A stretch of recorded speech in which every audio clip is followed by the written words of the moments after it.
많은 분들 이렇게 와주셔서 감사드립니다.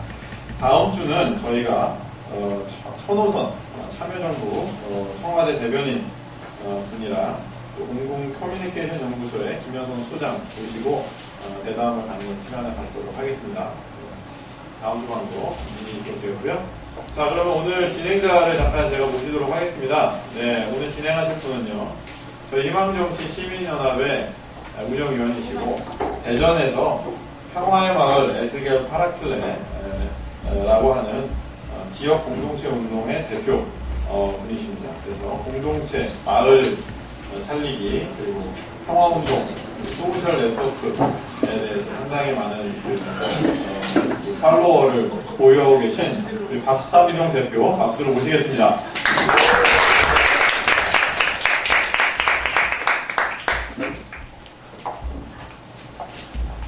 감사합니다. 뭔가 대단한 일을 많이 하는 것 같아 보이지만 실제로는 별로 하는 일이 없습니다. 제 소개는 그냥 간단히 그렇게 하고요.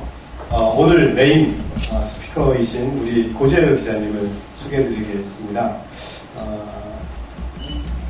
고재열 기자님은 이렇게 써있네요. 정직한 사람들이 만드는 전통 시사주간지 시사인의 문화팀 팀장님이십니다. 그죠? 평기자가 아니시고 팀장님이시고, 사실 트위터나 또 SNS에 막강한 영향력을 발휘하고 계신데, 그 전에 또 파워블로그, 또 독설닷컴이라고 아주 유명합니다. 거기 가보시면 뭐라고 그 대문에 걸어놓으시냐면 적들도 클릭하는, 적들도 클릭하는. 오늘 한번 우리 고재열 기자님의 독서를 한번 들어보도록 하겠습니다. 소개하겠습니다. 우리 고재열 기자님 박수.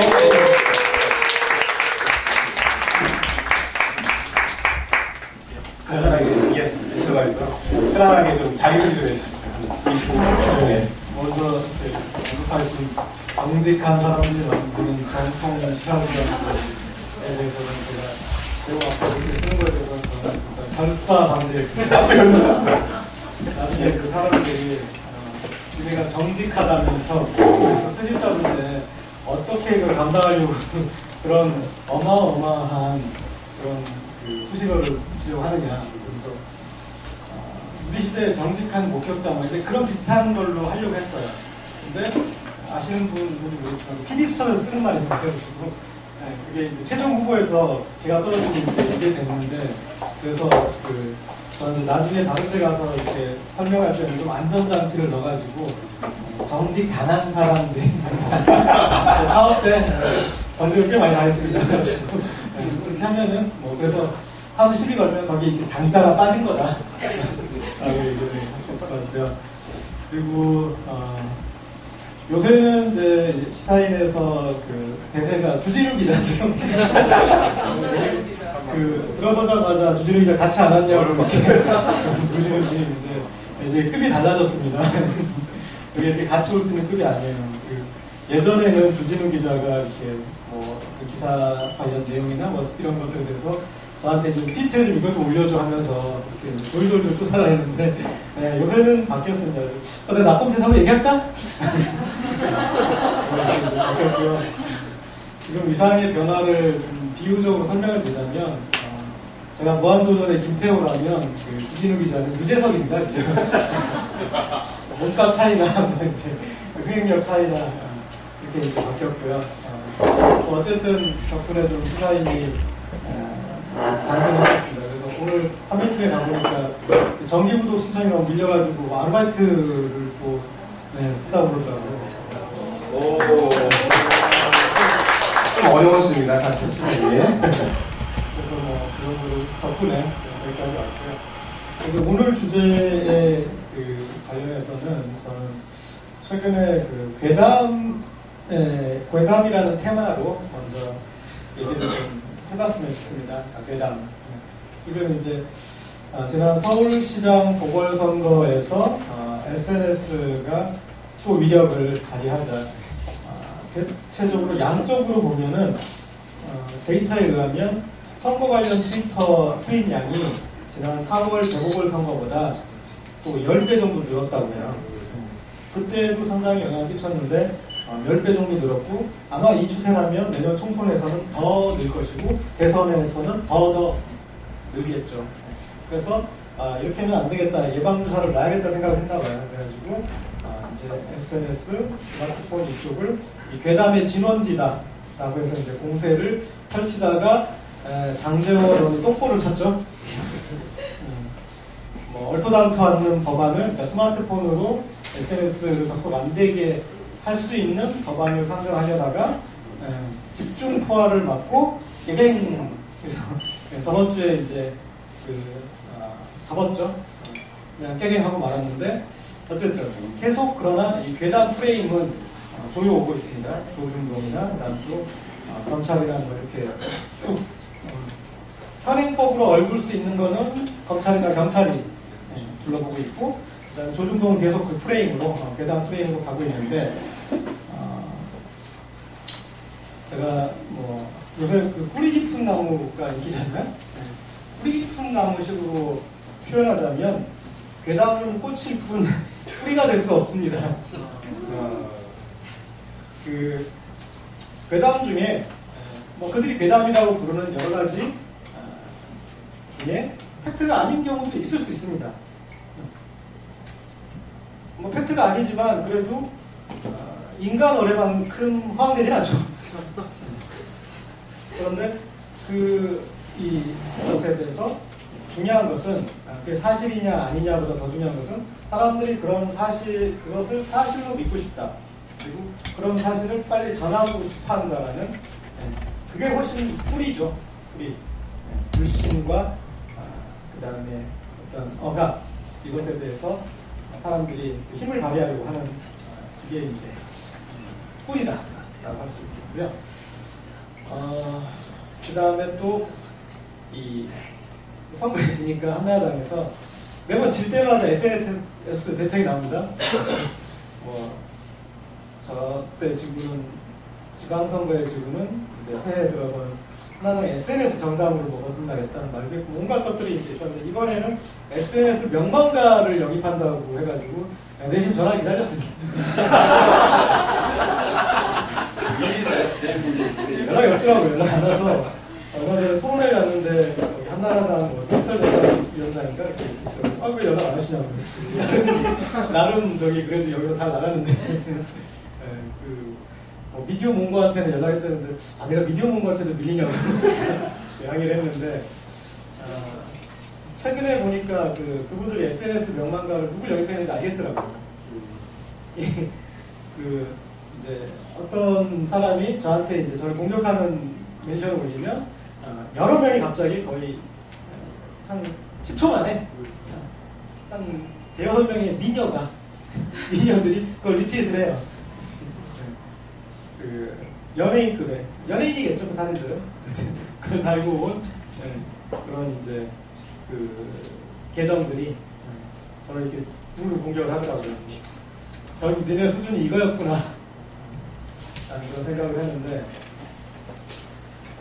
현재 어떤 트위터의 판세는 이렇습니다. 제가 보기엔 예전에 아고라 때하고 비교하면은 양적인 부분에서는 그래도 좀 밸런스가 맞았습니다. 아고라는 잘 아시겠지만 촛불 집회와 함께 이제 커지고, 그래서 좀 반정부 이슈, 그 다음에 진보주의 이슈가 상당히 핵심이었고, 주된 유저층이 그쪽이어서 8대2, 9대1 정도로 왼쪽에 치우쳐 있었다면, 트위터에서는 밸런스가 그래도 더 맞았습니다. 5대5까지는 안 되더라도 6대4, 7대3, 7대3까지 아니라 6대4 정도. 왜냐하면 수치상으로 한나라당 의원 중에 거의 트위터 계정이 없는 사람이 거의 없고, 그러면 정부 부처 엄청나게 마팔질을 해가지고 지금 아마 거의 50만 정도 됐을 것 같은데요. 정부 부처 50만, 부처 합치면 그게 돼 있고, 온갖 그런 우리가 흔히 왁구라고 그러나요? 왁구는 맞아 있어요.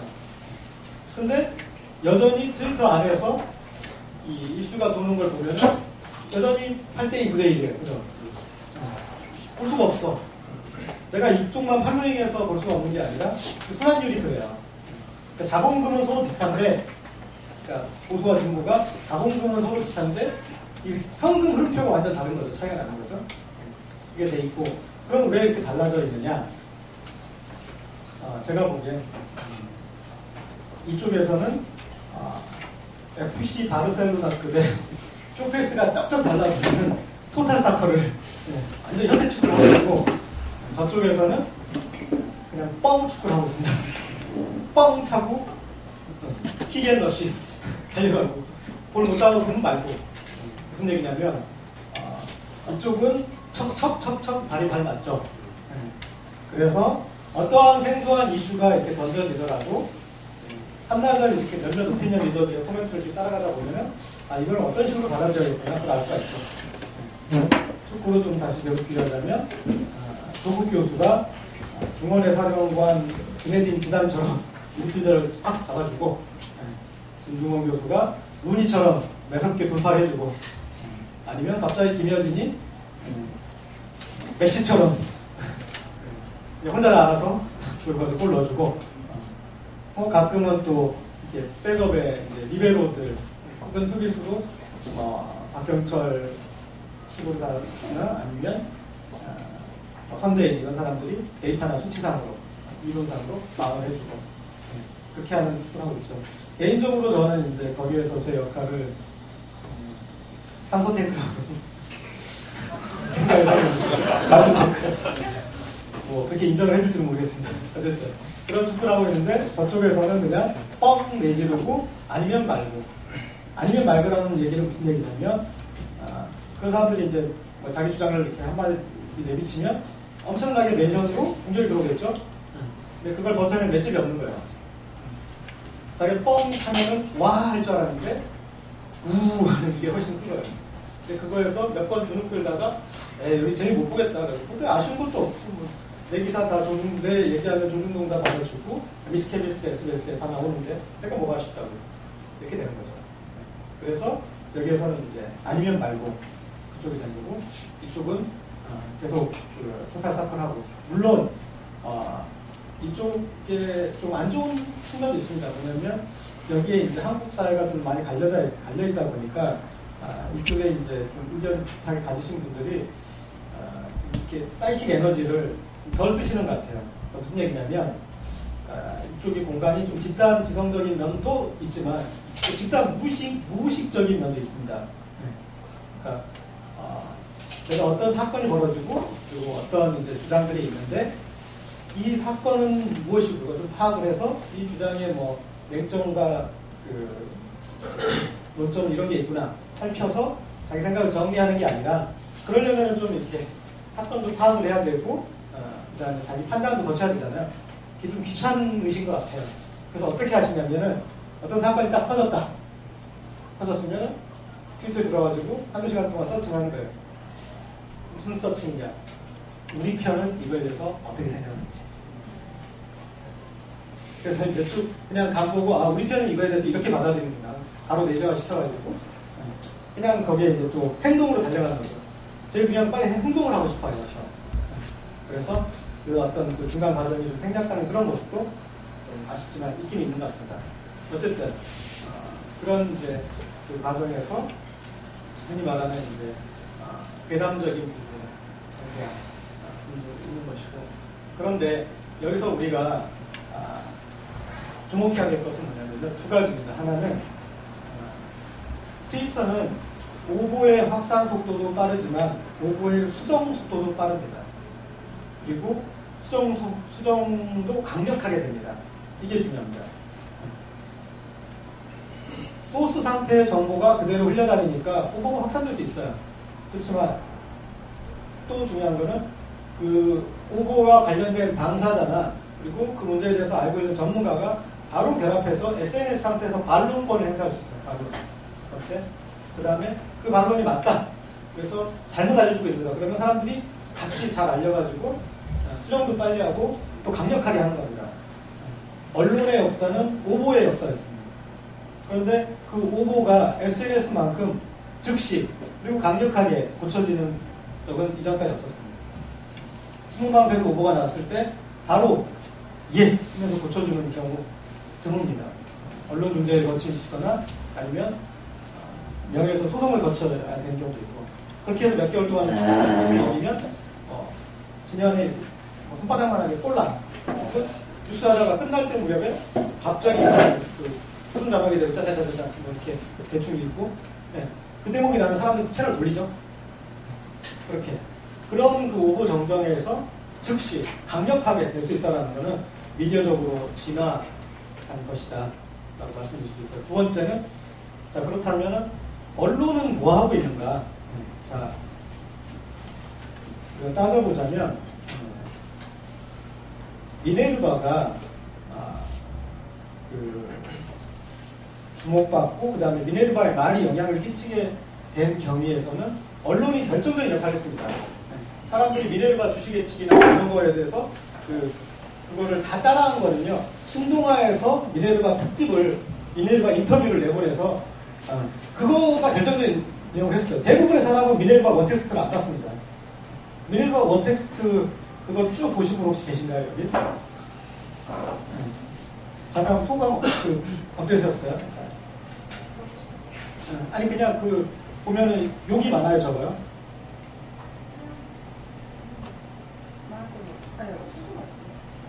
엄청 많습니다. 주어 서술어 일치가 되나요, 문장들이?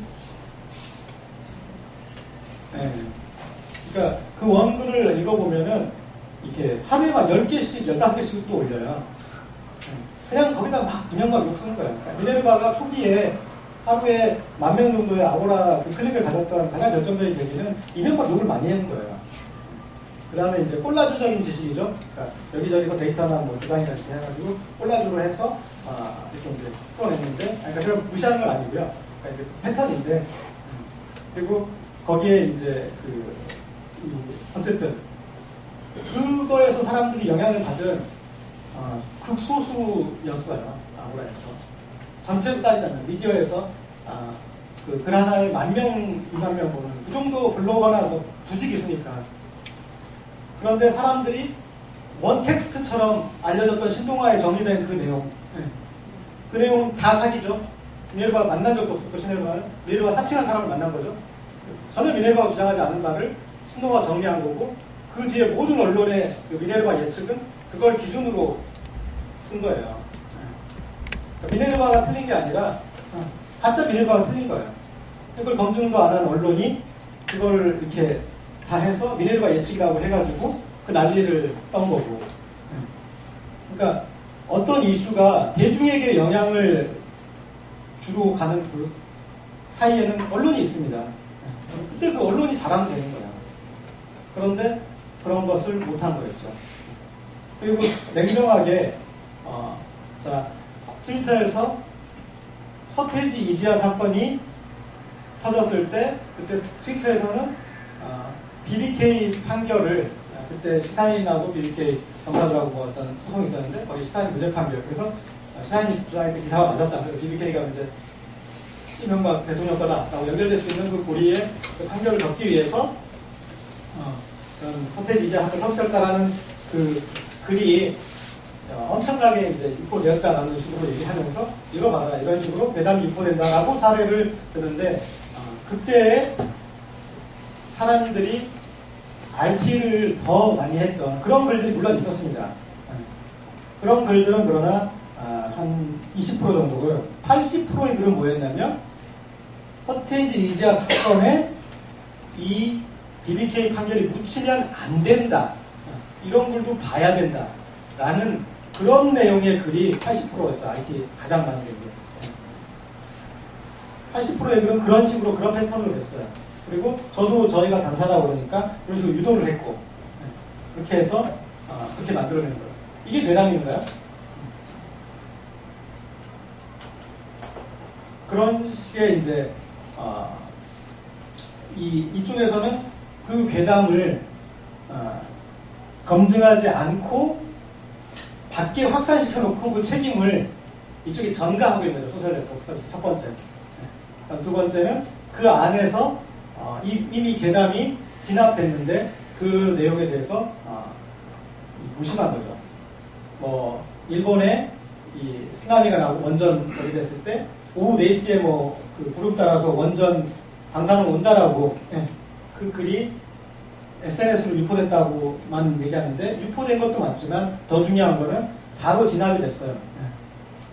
그 글 알트된 것보다 한 20-30배 더 많은 내용이 그것은 잘못된 내용이다가 알트가 됐어요. 그런데 그런 이제 상호적인 SNS 공간을 뺀 카톡이나 문자, 메신저 이걸로 그걸 받은 사람은 정정 내용을 못 받았죠. 그 사람들은 그 4시에 방송에 온다라고만 알고 끝난 거고 SNS에 노출된 사람들은 그게 잠깐 한두 시간 돌다가 그게 아니라는 걸 정정 정보를 알게 되는 거죠. 이렇게 하여튼 지금 이제 판세는 그렇고요.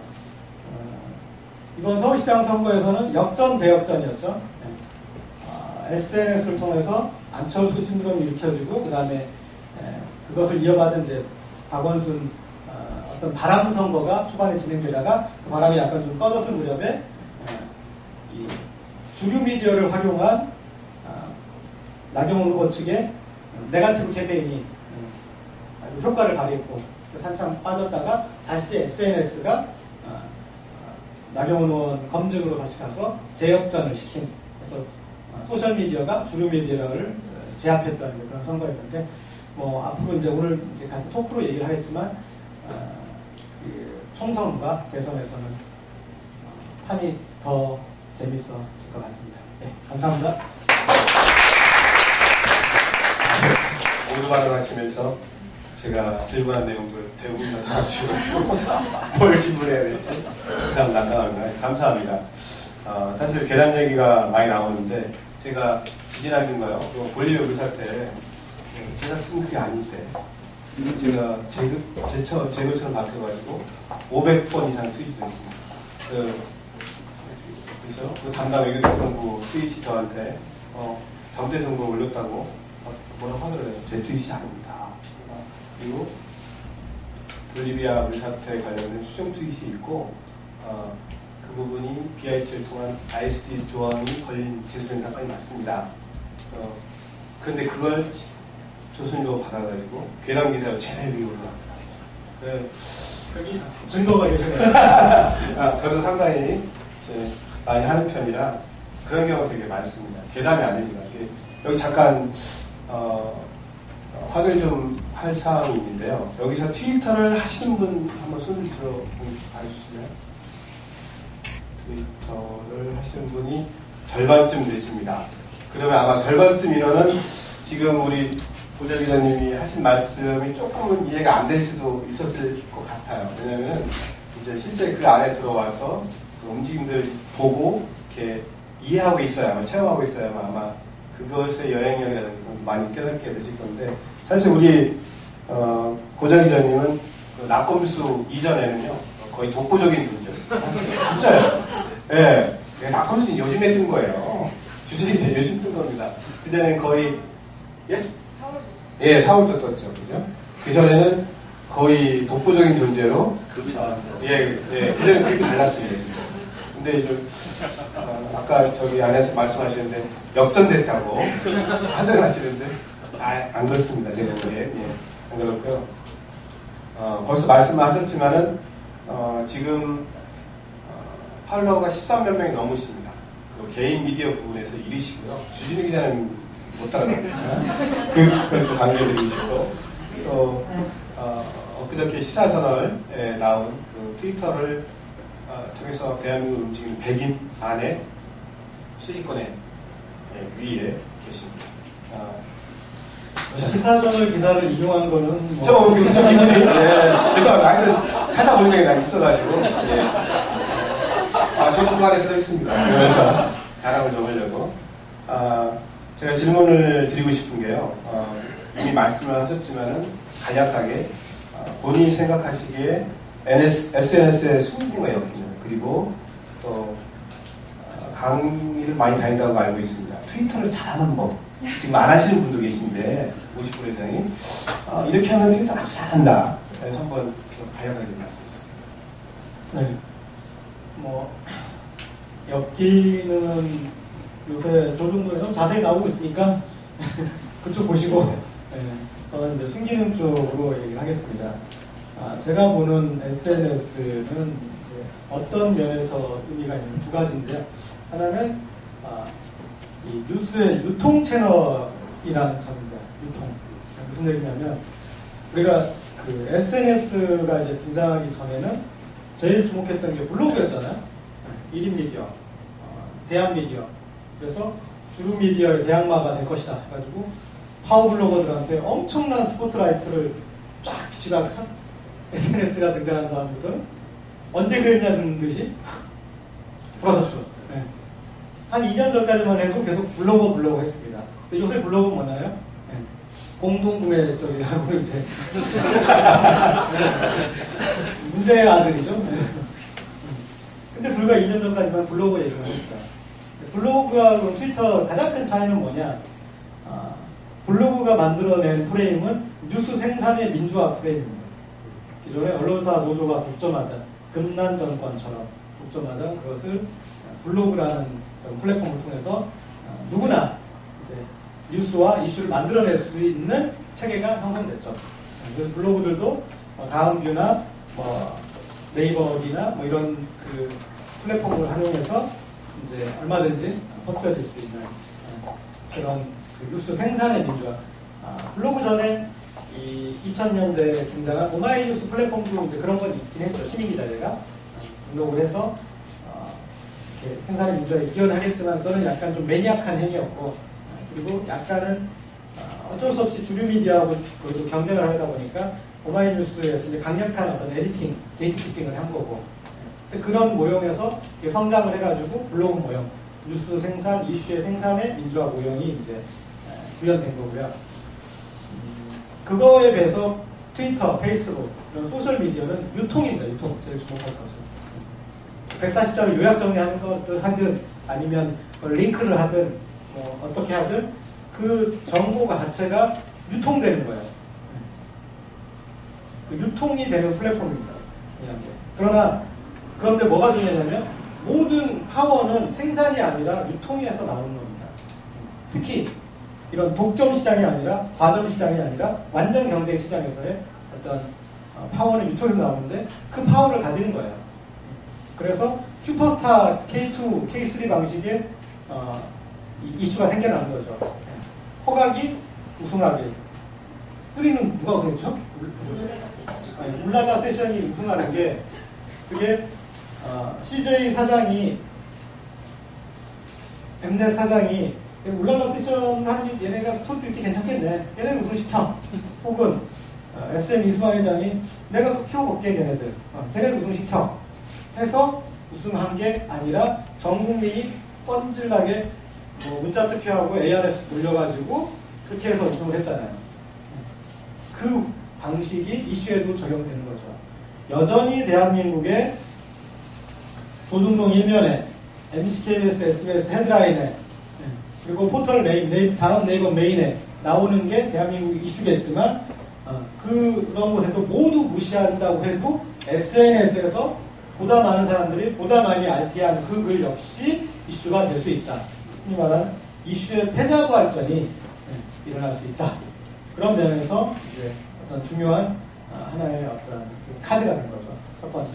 두 번째에서는 이제 SNS와 스마트폰 이런 것까지 쭉 거치면서 개인이 미디어를 통해서 경험할 수 있는 최고의 어떤 미디어적 경험을 하게 된다. 그것은 쌍방향 소통을 능가하는 거거든요.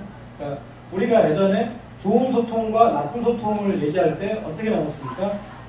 매스미디어에 의한 일방향적인 소통은 나쁜 소통, 그리고 피드백을 받는 쌍방향 소통은 좋은 소통, 이렇게 이분법적으로 비교했잖아요. 그런데 이 쌍방향 소통이 구현된 것은 인터넷으로 이미 구현됐습니다. 기자 이메일이 거기에 나와서 피드백을 보낼 수 있게 됐고, 그 다음에 기사 밑에서 댓글, 댓글로 논쟁이 벌어지잖아요. 거기에서 피드백은 구현된 거예요. 쌍방향 소통을. 중요한 거는 삼방향 소통입니다. 삼방향 소통이라는 건 뭐냐면 개인이 뉴스 생산과 유통과 소비를 다 경험하게 되는 거예요. 자, 태풍 곰파스가 불었어요. 그래서 나무가 부러지고 다 난리가 났습니다. 아침 출근길에 보니까 가로수들이 너무 이렇게 부러져 있는데 엄청나게 큰 홈플러스 간판이 그대로 땅에 떨어져 찍혔어요. 그럼 대부분 어떻게 하세요? 그 광경을 찍죠. 찍은 다음에 트위터에 올리면서 대박. 사람들이 막 세상에 하면서 알티를 해요. 그날의 특종입니다. 연합뉴스에서 그 사진이 올라가기 최소 2시간 전에 올리신 거예요. 그날의 특종 기자가 되신 거예요. 올리신 거예요. 본인이 의도한 건 아니지만 본인은 그날의 사실관계를 가장 빨리 전달하는 사람이 됐어요. 불과 얼마 전에 강남역 12번 출구 앞에서 빌딩에 불났어요. 이쪽 나오지 마세요라고 최초 보도하신 분도 그것도 연합뉴스 속보보다 최소 1시간 빠른 거예요. 연합뉴스도 그 사진 슬쩍 쓰죠. 기자가 되신 거예요. 생산을 경험하신 거죠. 파워풀하게. 막 팔로 건들고 막 난리가 나죠. 어쨌든 생산을 경험하시고 그 다음에 또 유통 역시 경험하죠. 본인이 계속 누구한테 사람들한테 이거 재밌는 거 있어요. 이거 뭐 저기 하고 있어요. 뭐 하고 있어요. 본인이 계속 유통을 하고 계신 거예요. 트위터에. 그리고 자기가 받아보는 소비도 생산과 유통과 소비 언론의 세 과정을 본인한테서 트위터 안에서 다 해보는 거예요. 광장으로 설명을 드리자면 무슨 얘기냐면 서울광장에 집회를 하고 있어요. 근데 어쩔 땐 내가 올라가서 말도 하고 어쩔 땐 그냥 듣기도 하고 어쩔 때는 뒤에 온 사람한테 지금 뭐 저기 이제 아까 조국이 그런 얘기 했어요. 막 이렇게 전달도 하고 이 역할을 하는 거예요. 여기에 그런 활성화 정도에서 이제 차이가 나는 거죠. 재밌는 거는 여기서 이제 또 중요한 거는 일반인들에 해당하는 모욕이고요. 또 셀러브리티들, 유명인들에 해당하는 모욕일 때 이게 더 재밌어지는 거예요. 아고라하고 트위터의 가장 큰 차이는 유명인의 참여 유무입니다. 아고라에서는 미네르바가 제일 유명인이었어요. 트위터에는 유명인, 오프라인 유명인이 직접 하잖아요. 그건 무슨 얘기냐면 아고라는 조기 축구였고요. 트위터 K리그인 거예요. 유명인이 직접 거기서 다 멘트를 던지니까 유명인 멘트가 필요한 기자, PD들이 다 받아가잖아요. 다 쓰잖아요. 그럼 그대로 그 K리그가 된 거예요. 그 차이가 엄청난 차이입니다. 그 플레이어들이. 그리고 그 기자, PD들이 그 유명인 때문에 여기에서 이 이슈에 대해서 주목하게 되고 그거를 또 자신들이 종사하는 신문, 방송 그런 프로그램, 뉴스를 통해서 퍼뜨리게 되잖아요. 확산시키게 되잖아요. 그런 어떤 여기가 기능하게 되고 그러니까 이쪽이 유행이 빨리 생기는 청담동이고 기존 미디어는 그걸 받아가는 동대문 시장이 되는 거예요. 그런 구도로 이제 체계가 형성되는 거예요. 또 재밌는 거는 유명인 역시 생산, 유통, 소비를 다 경험하는 거예요. 이전에는 자기 생산만 했어요. 그냥. 자기 말만 했어요. 근데 자 우리 트위터에 아까 제가 얘기했던 한나라당 쪽, 보수 쪽 계정하고 조국, 공지영 계정을 한번 비교를 해보세요. 김여진 계정. 뭐가 다른지.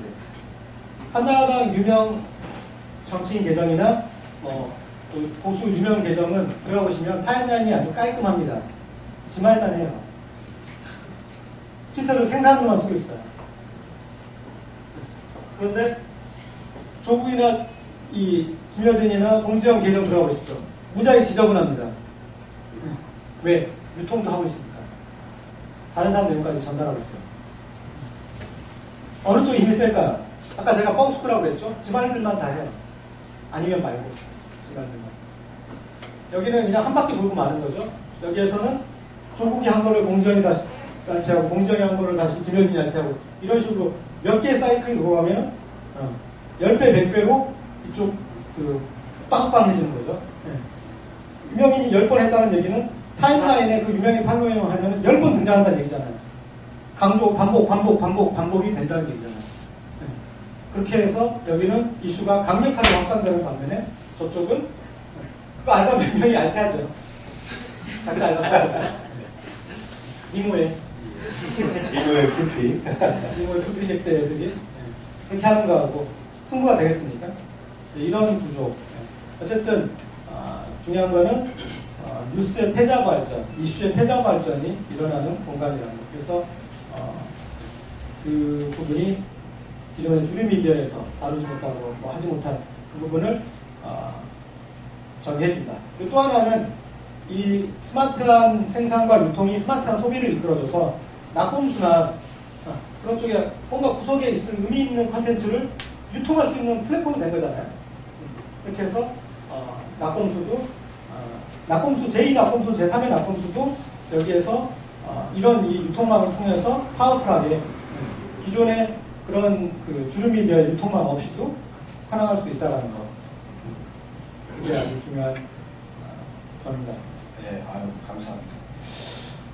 굉장히 중요한 지점들을 많이 지적을 해주셨는데, 사실 트위터가 굉장히 빠릅니다.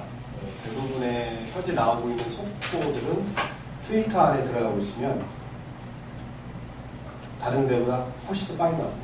그러니까 트위터 안에 속보가 뜨고 나서 다른 기존 언론들의 속보가 뜨고 납니다.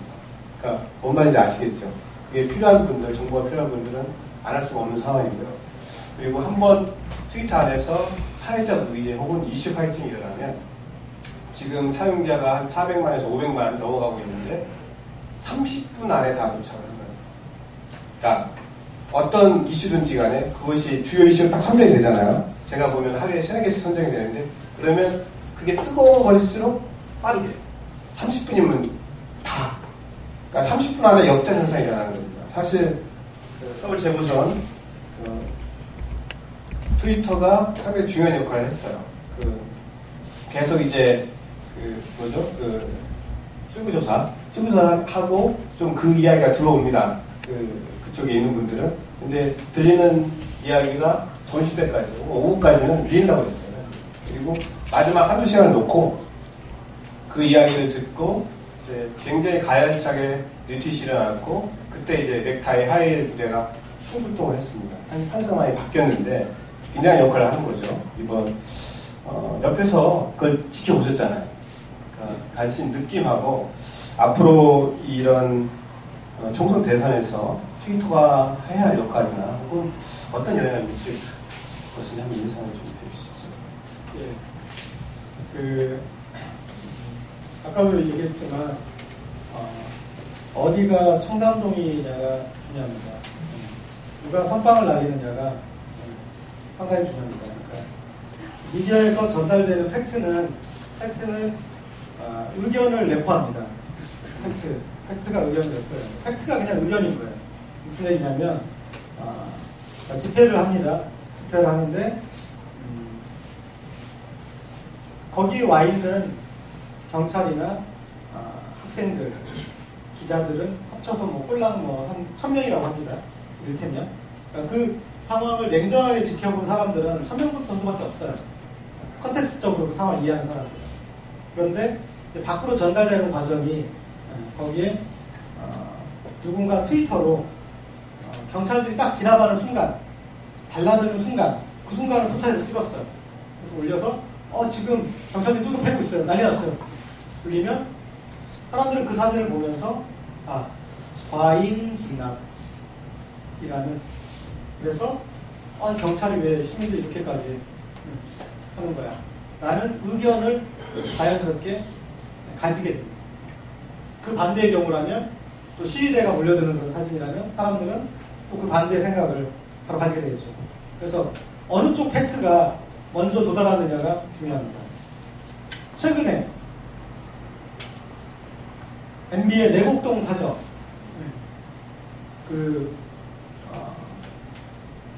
이명박 이시영 부자의 기획부동산 사건이죠. 그 사건 때 잘 기억 안 나시겠지만 그 시기 그 주말에 토요일 일요일 날 이제 보도가 나왔죠. 그 시기 때 한번 MBC, KBS, SBS 메인 뉴스를 한번 찾아보십시오. 그 사건이 어떻게 보여줬는지. 시사인에서 낙곰수에서 대통령 부자가 이런 꼼수를 써서 이게 이시영 저택이면 이거는 증여 위반이고 이게 이명박 집이면 부동산법 위반, 신명지법 위반이고 이렇게 이걸 지적을 해서 이거는 도저히 양립할 수 없는 어떤 팩트들이다. 그래서 이제 그 꼼수에 대해서 얘기를 할 때 MBC, KBS, SBS 보도에서는 어떤 보도가 나오느냐. 대통령이 논현동 사저 주변에 땅값이 비싸서 경호동을 설치하는데 비용이 많이 드니까 그냥 내곡동 산으로 들어가셨습니다. 그래서 대통령 사저는 그냥 내곡동으로 위치합니다. 라고 보도를 했어요. 얼마나 많은 차이가 납니까? 그 후자의 보도만 여러분들이 보셨다면 얼마나 극적으로 속을 수 있었어요? 아, 대통령이 이렇게 사례가 깊어. 그래가지고 예산 아껴주려고 대통령이 산으로 기어들어가고 야, 진짜 훌륭하다. 라고 생각할 수도 있는 그런 팩트가 전달된 것이고, 이쪽에서는 이거는 어떻게 대통령이 되고 나서도 그런 꼼수를 이런 거 한번 경험이 있으면 장담도 못할 일인데 그런 일을 저렇게 태연하게 깨알같이 해낼까 라고 완전 사실은 거의 국정조사를 해야 될 건이죠. 왜냐하면 어떤 경우의 수라도 불법이 두세 가지씩은 발생하는 것이기 때문에 우리가 소매치기 한 거 몇 개월 뒤에 되돌려준다고 제 안 되는 거 아니잖아요. 낙검표에 나온 대로. 그런 경우죠. 근데 어쨌든 그렇게 극명한 차이를 보여주기 때문에 대통령이 내곡동에 집사당이 괴담이었나요? 아들 명의로 샀다는 게 괴담이었나요? 경호사저가 꼼수 써가지고 거기는 돈 더 주고 아들 명의는 돈 덜 주고 이랬다. 그 괴담이었나요? 괴담은 대통령이 이 예산을 아끼기 위해서 논현동에서 내곡동으로 간다는 게 괴담이었어요. 그것이 괴담입니다. 그렇습니다. 예, 시원합니다. 계속 이제 서울시장 재보선 얘기를 하고 싶은데요. 굉장히 20대, 30대, 그리고 40대 초반에 계신 분들이 굉장히 대약진을 했습니다. 굉장히 낮은 재보선 평균 투표에 비해서 또 박원순 시장에 대한 지지율이 거의 70% 가까이 나타났는데요. 지금 그 원인이 어디 있다고 생각을 하시는지, 그리고 386 세대와 권력을 맞받던 참여정부에 참여해서 권력을 맞던 386 세대와 또 다른 30대 중반 이후 40대 초반 세대의 특징이랄까요? 또 제가 보기에는 우리 도재기자님 그들을 대표하는 아이콘으로 자리 잡고 있는 것 같은데 본인이 생각하시는 그들의 특징이 무엇이냐는 말씀해 주시죠. 자, 일단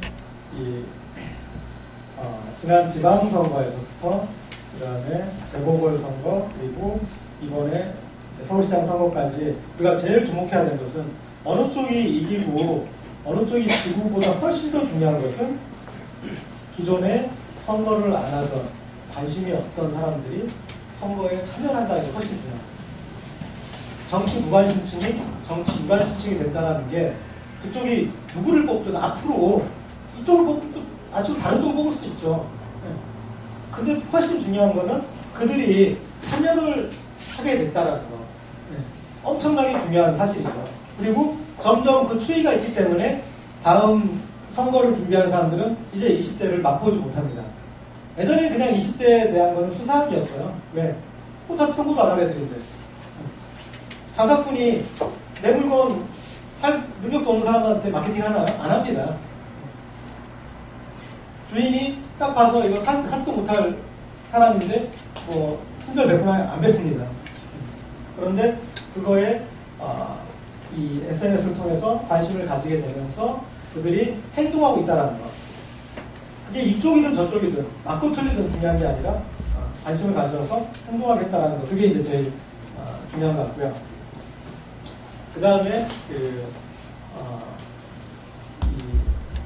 세대적으로 주목한다면 PC통신부터 그 다음에 인터넷을 이렇게 접하면서 살았던 세대가 이제 어떤 미디어 행위의 중심에 서게 됐다는 게 중요하죠. 이 트위터를 통해서도 보게 되는 게 사람들이 영향받는 글이 아고라에 있거나 블로그 글이 아니라요. 대부분 기사 봐요. 사람들은 그러니까 한국에서 제일 착각하는 게 사이버 세계하고 그 오프라인 세계가 아주 별종으로 착각을 하는데 한국처럼 싱크가 잘 된 데가 없습니다. 트위터에서 링크해서 그냥 기사 보는 거예요. 그래서 기사에 대한 그 커버리지가 넓어진 거죠, 이들은. 그렇게 해서 그런 이제 보는 세대고요. 자, 조금 세지만 온라인, 오프라인 싱크에 대해서 제가 말씀드리겠습니다. 한국은 온라인, 오프라인 싱크가 정말 잘 되는 나라예요. 자, 미국하고 비교를 해볼게요. 그게 PC통신이 됐든 아니면 뭐 메신저가 됐든 아니면 이제 트위터가 됐든 좀 배가 맞았어. 아, 많이 통하네. 한번 한잔 할까? 그래, 한잔 하자. 어디야? 난 뉴욕. 너는 LA. 그래. 중간에 어디? 시카고? 비행기 타고 와서? 되나요? 안 되죠? 지리적 조건에. 일본. 자, 제가 일본에서, 일본도 이제 우리처럼 도쿄나 뭐 도시가 집중되어 있으니까 트위터 번개를 했어요. 한국 분들하고. 거기에서 오신 분 중에 일본이라고 결혼한 한국의 남편이나 아내분은 부부싸움을 하고 왔다는 거예요. 왜 그러냐고 했더니, 아니 뭐 트위터 모임에 간다니까 화를 내더라. 왜? 거기 간다니까 일본인 남편이나 아내한테 그냥 물어본대. 아는 사람이냐고. 그래서 뭐 아는 건 아니고 모르는 것도 아니고 뭐 이렇게 얘기하잖아요. 그러면 이제 다시 되는 거고. 모르는 사람을 왜 만나는가? 그게 일본인들의 정서예요. 우리는 뭐라고 됐어요?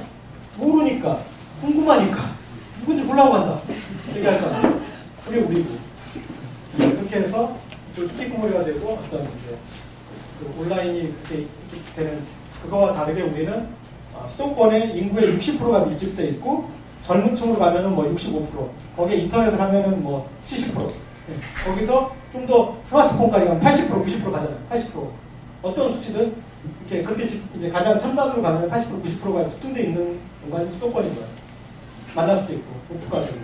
그래서 PC통신대부터, 다음 카페에서, 아이러브스쿨에서, 트위터에서 다 만나고 계시잖아요. 오프라인으로 싱크가 된다는 게 엄청나게 중요한 거거든요. 이게 싱크가 되는 세상에서 살고 있어서 그 직접 영향력이 된다라는 거죠. 어쨌든 뭐 그런 면이고요. 그 다음에 세대적으로 아까 얘기한 그 층들, 그 층은 어떤 층이냐 뭐냐면 우리의 이전 세대와 컴퓨터 세대는 어떻게 나뉘냐 하면 이전 세대에서는 무조건 그 전 세대가 그 후 세대를 가르쳤어요. 근데 컴퓨터, 인터넷, 모바일, 스마트폰 이 세대만이 밑에 세대가 윗세대를 가르쳤어요. 엄청난 차이죠.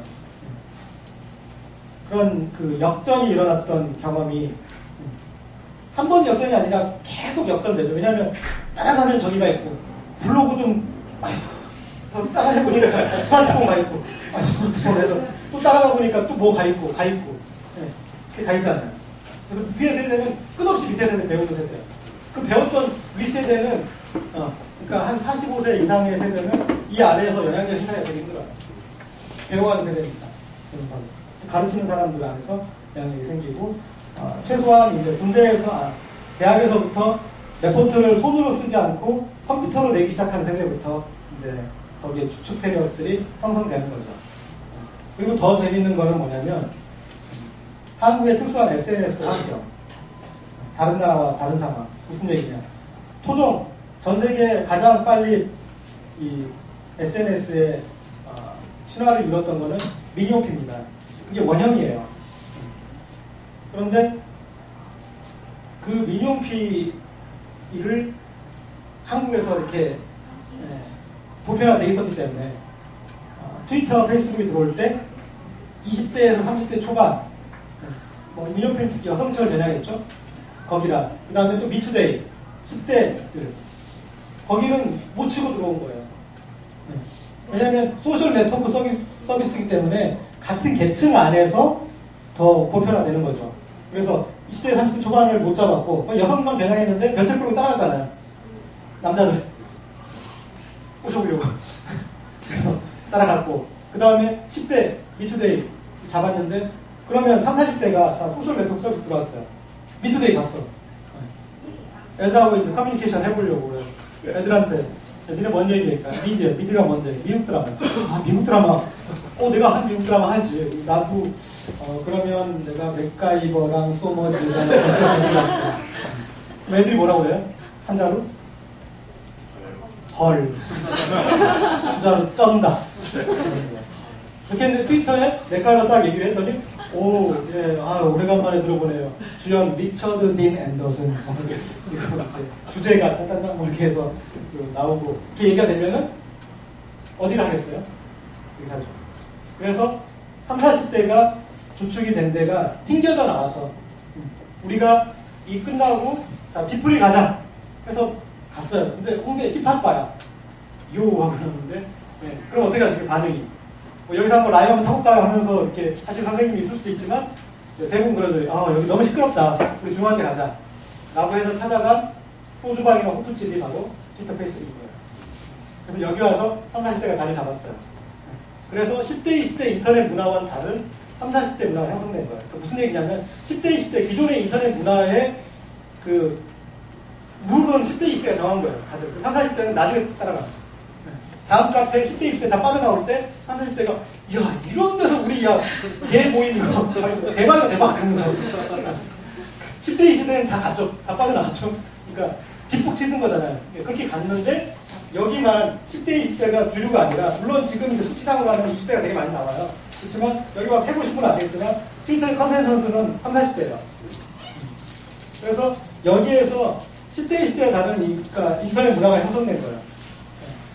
거기다가 실명제는 아니지만 자기 사회적 자아를 드러내고 하니까 좀 더 실명화해서 쓰는 거고 실명화하지 않는 사람 존재감이 없잖아요. 누가 계란을 인간식으로 계란은 계란일 뿐이에요. 참고로 계란은 그 기본 그 품필입니다. 예, 어쩔 수 없으니까. 예전에 그냥 그러니까 하여튼 계란은 뭔가 이신일 뿐이야. 아무 영향이 없잖아요. 계란 중에 영향력 있는 사람 있나요? 트위터에서? 없어요. 영향력 있는 계란은 없어요. 그렇게 해서 사회적 존재들을 이제 드러내면서 하게 되면 30, 40대 위주의 어떤 형성. 그리고 10대, 20대 이분법적이지 않죠. 선악으로 나뉘지 않고 함부로 개똥에 만들지 않고 그러니까 우리 표현으로 좀 유도리가 있죠. 정치인이 너는 뭐 표 들려고 하는 놈이지. 정치인이니까 해봐. 그다음에 기업이 해가지고 이렇게 막 이벤트 하면 기업은 뭐 이벤트 돈 벌어야지 해봐. 라는 정서가 밑바닥에 좀 있다라는 거죠. 왜? 사회생활 5년, 10년 다 해봤기 때문에 그런 정도의 수용 능력이 있는 거예요.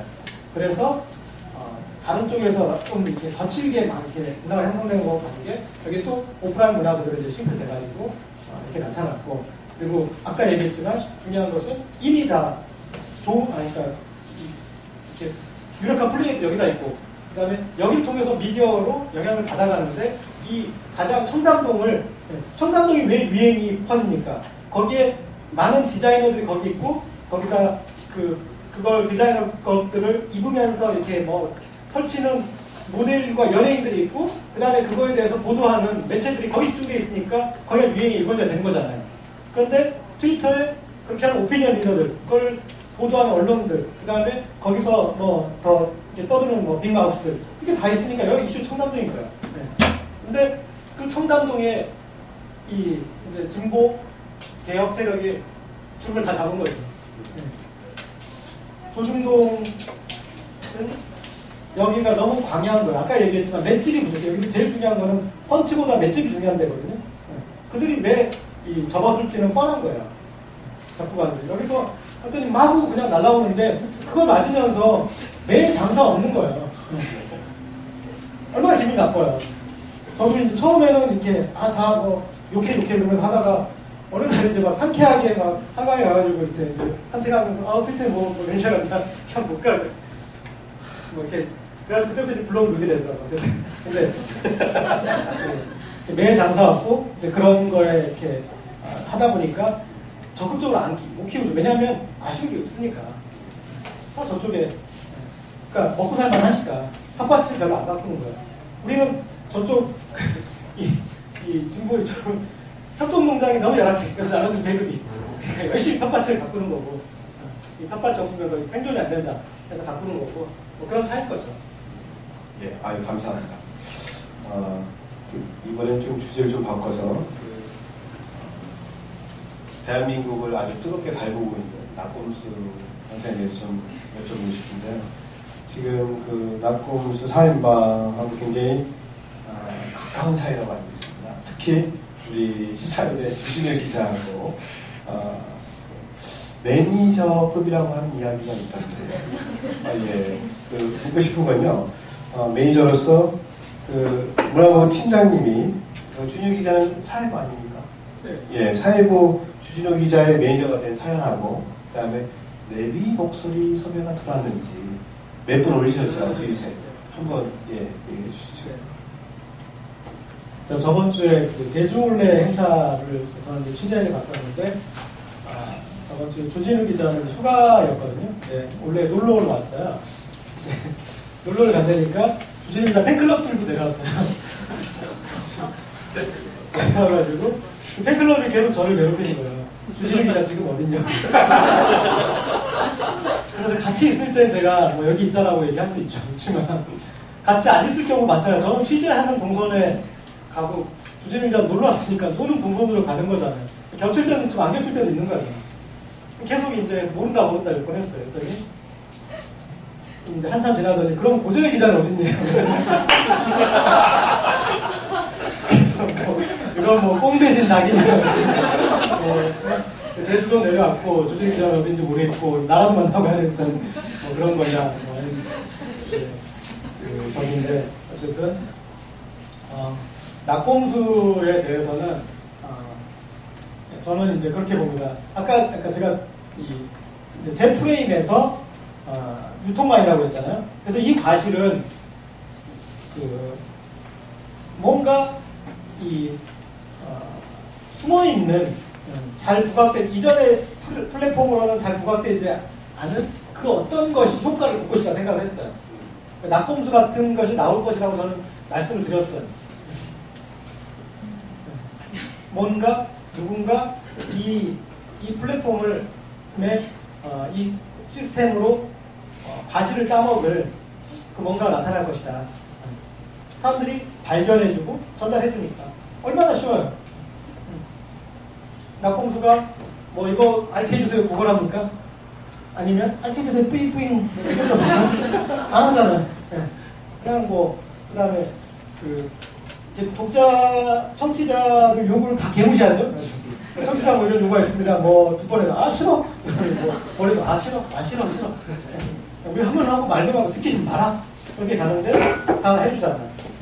그런 이제 그런 것들. 이 사람들은 김어준 총수가 낙곰수에 있는 이렇게 성취를 보면서 진짜 좀 천재적이다. 딴지일보에서 또 한 번 터뜨렸다라고 하는데. 우리가 홈런 타자는 삼진을 많이 당합니다. 그동안 김어준 총수는 엄청나게 많은 삼진 당했어요. 스윙을. 여러 가지 시도한 모형들이 있었어요. 저는 그 실패한 모형들 다 알고 있거든요. 그거를 끝없이 중요한 거는 시도한다는 게 중요한 거예요. 지치지 않고. 나 참 지켜보면서 용하다. 안 지친다. 아주 뭔가를 처음에 이제 막 너무 신나가지고 보기자 이거 한번 해보자고 이러면서 뭐 이렇게 트위터로 이렇게 그냥 피처 보낼 때도 동영상 찍잖아 간단하게 찍어서 전송할 수 있는 실시간 전송할 수 있는 시스템 만들었어요. 뭐 어디 시연장 가가지고 그 인증샷만 말고 이렇게 딱 찍어가지고 빨리 좀 보내줘 뭐 이런 식으로 해가지고 이거 대박 날 것 같아 뭐 그러다가 대박은 무슨 또 소방 맞고 그래서 꿋꿋하게 또 딴 거 도전하고 이렇게 해서 그래서 만들어낸 거예요. 절대 이 딴지일보 때 지금까지 그냥 뭐 어디 이렇게 연애나 하고 다니다가 이렇게 뒷거리들 치다가 개구리 잡은 게 아닙니다. 그런 이제 시도를 했고 그다음에 그만큼 미디어에 대한 이해가 또 있고 본인이 트위터를 하지 않아도 이런 메커니즘 다 알고 있어서 활용할 줄 알고 그다음에 가장 중요한 메시지가 뭔지를 또 아는 거죠.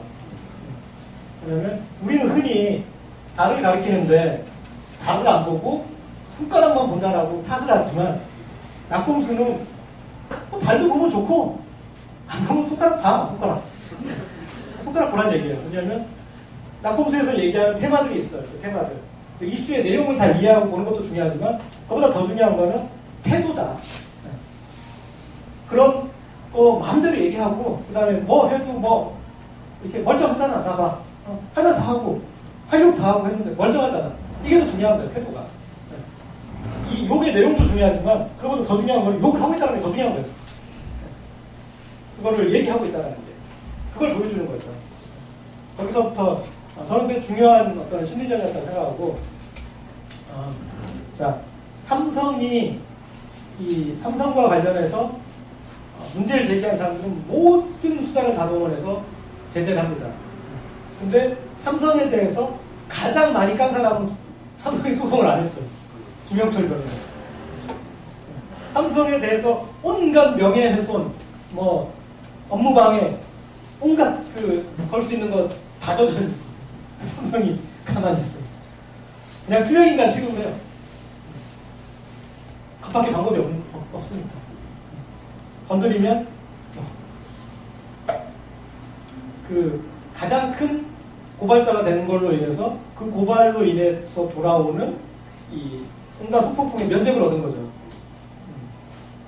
시저가 로마의 가장 큰 빚쟁이여서 시저가 무너지면 로마가 무너져서 어쨌든 뭐 했다고 그러는데 어쨌든 뭐 이제 여하튼 이제 그렇게 됐는데 어쨌든 그런 컨텍스트적인 이제 엔티티드의 문제를 해서 성공도 거뒀고 그리고 또 이제 진중봉 교수를 비롯해서 다른 분들이 또 이제 낙곰수에 대해서 비판하는 건 다 또 의미 있는 얘기고요. 새겨들을 얘기고 그런 것 같습니다. 그런데 낙곰수들은 새겨들을 것 같진 않아요. 그래서 또 뭐 이렇게 보수가 이렇게 이제 이거 많이 비판? 니들 왜? 누가 막아? 그래서 어쨌든 그런 패턴인데 그러면서 그런 이제 공론장이 형성된 거죠. 여기서도 그걸 독점한다고 혹은 너무 힘이 크다고 비판하는 것도 중요한데 그 비판받을 대상이 만들어졌다는 게 더 중요하다는 거. 이렇게 얘기할 수 있을 것 같아요. 그리고 아까 내비 목소리. 내비 목소리. 제가 그래서 이렇게 개박 상품 내겠다. 그래가지고 내비게이션 목소리로 낙곰수 멤버들 버전으로 이랬어요. 예. 당치고 정지. 아니면 이님 부끄럽고요. 포토 좀 자제해주세요. 그러니까 저는 대박 날 것 같은데 어딘 내비게이션. 그래서 나한테 선배 오라고 이제 많이들 그렇지 않으시나요? 제 생각에 대박이 날 것 같은데 이상하게 변비되는 사람들이 없습니다. 예. 맞습니다. 아마 낙곰수 같은 경우 어느 시대든 금지가 있죠. 그죠? 너무 커서 공포가 너무 커서 우리가 말할 수 없는 금지가 있는데 그 금지의 프레임을 깨고 나갔기 때문에 크게 가까워도 아마 열광하는 게 아닌가 싶은 생각이 듭니다. 유행을 좀 바꿔서요. 지금 가장 한 뉴스는 한미 FTA입니다. 우리 고려 기자님께서는 이 부분을 어떻게 보고 계신지 말씀해 주세요. 이제 그런 얘기를 했는데 저보고 이렇게 뭐 트위터에 이제 선동꾼이라고 이렇게 얘기를 하더라고요. 내가 선동꾼인데 제주도에 이렇게 올해 취재를 가는 사람들이 강정은 언제 갈 거냐고 그래요. 부산에 영화제 취재, 부산 영화제 갔는데 영도조선은 언제 가요? 개콘을 보고 재밌어 깨달갈 트위터 올리고 있는데 지금 웃음이 나와요. FTA. 저는 뭘 선동을 하고 있는 거죠? 그러니까 지금 이제 어떤 그 상황은 이제 거기까지 일단 돼 있다는 거고요. 그 다음에 개인이 개입할 수 있는 이제 제가 한 가지 개도 아니고 뭐 판이 벌어지면 거기다 다 들이밀 수는 없는 거예요. 다 주특기가 있고 육군, 해군, 공군 다 있잖아요. 육군은 육지에서 잘 싸울 것이고 해군은 바다에서 잘 싸우고 싶고 공군은 잘 싸우는 거잖아요. 근데 이제 FTA를 비롯해서 그런 경제 그 부분은 이제 마치 이제 저보고 이렇게 해군 수영 못하는 제가 이제 대벌미 하는 제가 해군으로 싸우라는 얘기랑 비슷한 거죠. 그래서 그러니까 그거는 이제 후방 지원이나 이렇게 이제 그쪽에 저는 역할이다. 생각을 하고 있고요. 그다음에 근데 어떤 그 이슈에 대해서 바라보는 어떤 그 프레임 그런 것 정도에 대해서 이제 제기를 할 수 있는 거죠. 뭐냐면 자 뭐 여러 가지 것도 있겠지만 이태면 우리가 지금 FTA 환장할 만큼 급한가? 그래서 미국의 지금 무역 적자가 올해 얼마야? 흑자가 우리가 100억 달러 나왔잖아요. 우리가 지금 아쉬운가? 협상은 아쉬운 놈이 물을 파는 겁니다. 급한 사람은 누구인가? 지금 현재 무역 구조에서 누가 아쉬운가? 거기에서 그게 있는 거거든요. 우리는 여기 구조를 부자 몸조심을 해야 돼요. 미국과의 통상에서는. 왜? 우리가 충분히 지금까지 득을 보고 있으니까. 선거판에서 이기고 있는 사람이 뭐 던지거나 그런 완전 바보짓입니다. 진 사람이 움직이는 거고요. 그리고 그 사람들이 원하는 것만큼 우리는 다른 걸 얻어내야 되는 거고. 일단은 그런 과정에 있어서 그런 프로세스에서 그런 상식이 구현되지 않은 협상 과정이라는 거고. 그다음에 협상 뭐 내용적인 측면에서는 뭐 두 가지겠죠. 하나는 노무현 정부 때 이미 했던 거를 재협상해서 더 계약시킨 부분들이 충분히 많은 거고, 또 하나는 노무현 정부가 했던 게 무조건 100점짜리가 아닌 거잖아요. 그 시장 자체에서. 그러면 거기서도 잘못된 부분이 있고 우리가 재협상을 했을 때 고쳤어야 될 그런 부분이 있는데 그걸 전혀 못 고쳤고 거기에 뭐 그런 것도 있는 것이고, 그렇게 해서 급한 것도 없는데, 그리고 우리한테 지금 MB가 미국 의회에서 기립박수를 받을 만큼 미국 쪽으로 잘해줬는데, 우리도 국회에서 오바마한테 기립박수 받을 만큼 그런 내용을 선물 받아야죠. 그렇게 하면 되죠. 저는 FTA 뭐 그런 말은 좀 우리가 그 프레임도 잘못 잡는 게, FTA 반대는 전 맞지 않는 말이라고 생각합니다. 그냥 협상이잖아요. 협상에 대해서 반대한다라는 거는 무역에서 반대한다 그런 느낌을 주잖아요. 사람들한테. 여기는 무조건 시비만 그런 말 하나하나 자체도 잘 만들어야 되는데, 조중동 방송 반대한다고 그러고, 조중동 이미 방송 다 하고 있어요. 거기에 우리가 반대해야 될 거는 조중동 종편해주는 특혜를 막아야 돼요. 그렇게 해서 구체적으로 명령을 해야 돼. 다른 사람들이 그 말 자체에서 대해서도 동일할 수 있게 만들어야지. 그 말만 듣고도 사람들이 아니 왜 협상을 받는데, 혹은 아니 왜 조중동 방송하면 안 돼, 바로 이 말이 나오게 만듭니다. 그런 이제 비판할 범위가 명확하게 해지지 않아서 프레임상은 작다고 생각합니다. 어쨌든 FTA는 뭐 저는 이제 그런 측면을 보고요. 그러니까 이렇게 그래서 저는 그냥 육군 딱개라서 해전에 대해서는 별 할 말이 없어요. 알겠습니다. 죄송합니다. 우리 육군이 이제 해군, 제가 해군 나왔거든요. 우리 총선 대선을 지금 앞두고 있습니다. 앞두고 상당히 다양한 분들에서 통합 모임들이 지금 있는데요. 다음 총선 대선 판세를 어떻게 지금 읽고 계신지 간략하게 큰 그림에서. 한국 정치의 생명은 제 생각에는 역동성이거든요. 국민이 만들어내는 변화는 어떤 정치학자, 정치부 기자, 정치인의 상상력을 뛰어넘습니다. 올해 벌어진 이 무상급식 주민투표와 서울시장 선거가 상상력에 있었던 사람 있나요? 올해 그 신년 정치 예측에 이걸 예측한 사람이 있었나요? 누구 있었나요? 본 적 있나요? 없죠. 그런 겁니다. 그래서 예상의 폭은 우리가 크게 가질 수 있다는 거. 박근혜가 대통령이 될 가능성이 제일 큽니다. 전제는 그러나 박근혜가 그때까지 살아있어야 되죠. 죽은 사람은 대통령이 될 수 없어요. 그죠? 그래서 그 가능성의 범위는 상당히 넓다는 한국 이 범위를 뒀고요. 저는 대선에서 야권에 주목하는 것은 띵틀 효과입니다. 띵틀. 우리 학교 다닐 때 띵틀 해봤나 이렇게 뛰어넘고 착지해서 다시 엎드리고 뒷사람 가서 또 뛰어넘고 착지해서 또 엎드리고 이렇게 가잖아요. 자, 야권의 지금 이력 대선후보 변화를 보면은 지난 대선에 졌던 정동영이 있고 그 정동영이 이렇게 있었는데 노무현 대통령 서거 이후에 유시민이 뛰어넘었죠. 그 유시민을 다시 이 재보궐선거 이후에 손학규가 뛰어넘고 그 손학규를 다시 문재인이 뛰어넘고 그 문재인을 다시 안철수가 뛰어넘었어요. 그죠? 그러면서 점점 높아졌어요. 지지율이. 양자 대결에서 안철수는 지금 이기는 게 나와요. 이 상황에서 그 안철수를 다시 누군가가 뛰어넘을 수도 있겠죠. 새로운 사람이 뛰어넘을 수도 있어요. 누가 있냐고요? 김상곤으로 한번 대입해볼까요? 김상곤? 시대정신에 많이 거슬렀는지 잘 생각해보세요. 자, 지금 이렇게 안철수 그 문재인 까라의 점잖은 엘리트예요. 첫 번째. 그 다음에 광역단위 선거에 2번이나 이겨본 그런 사람이에요.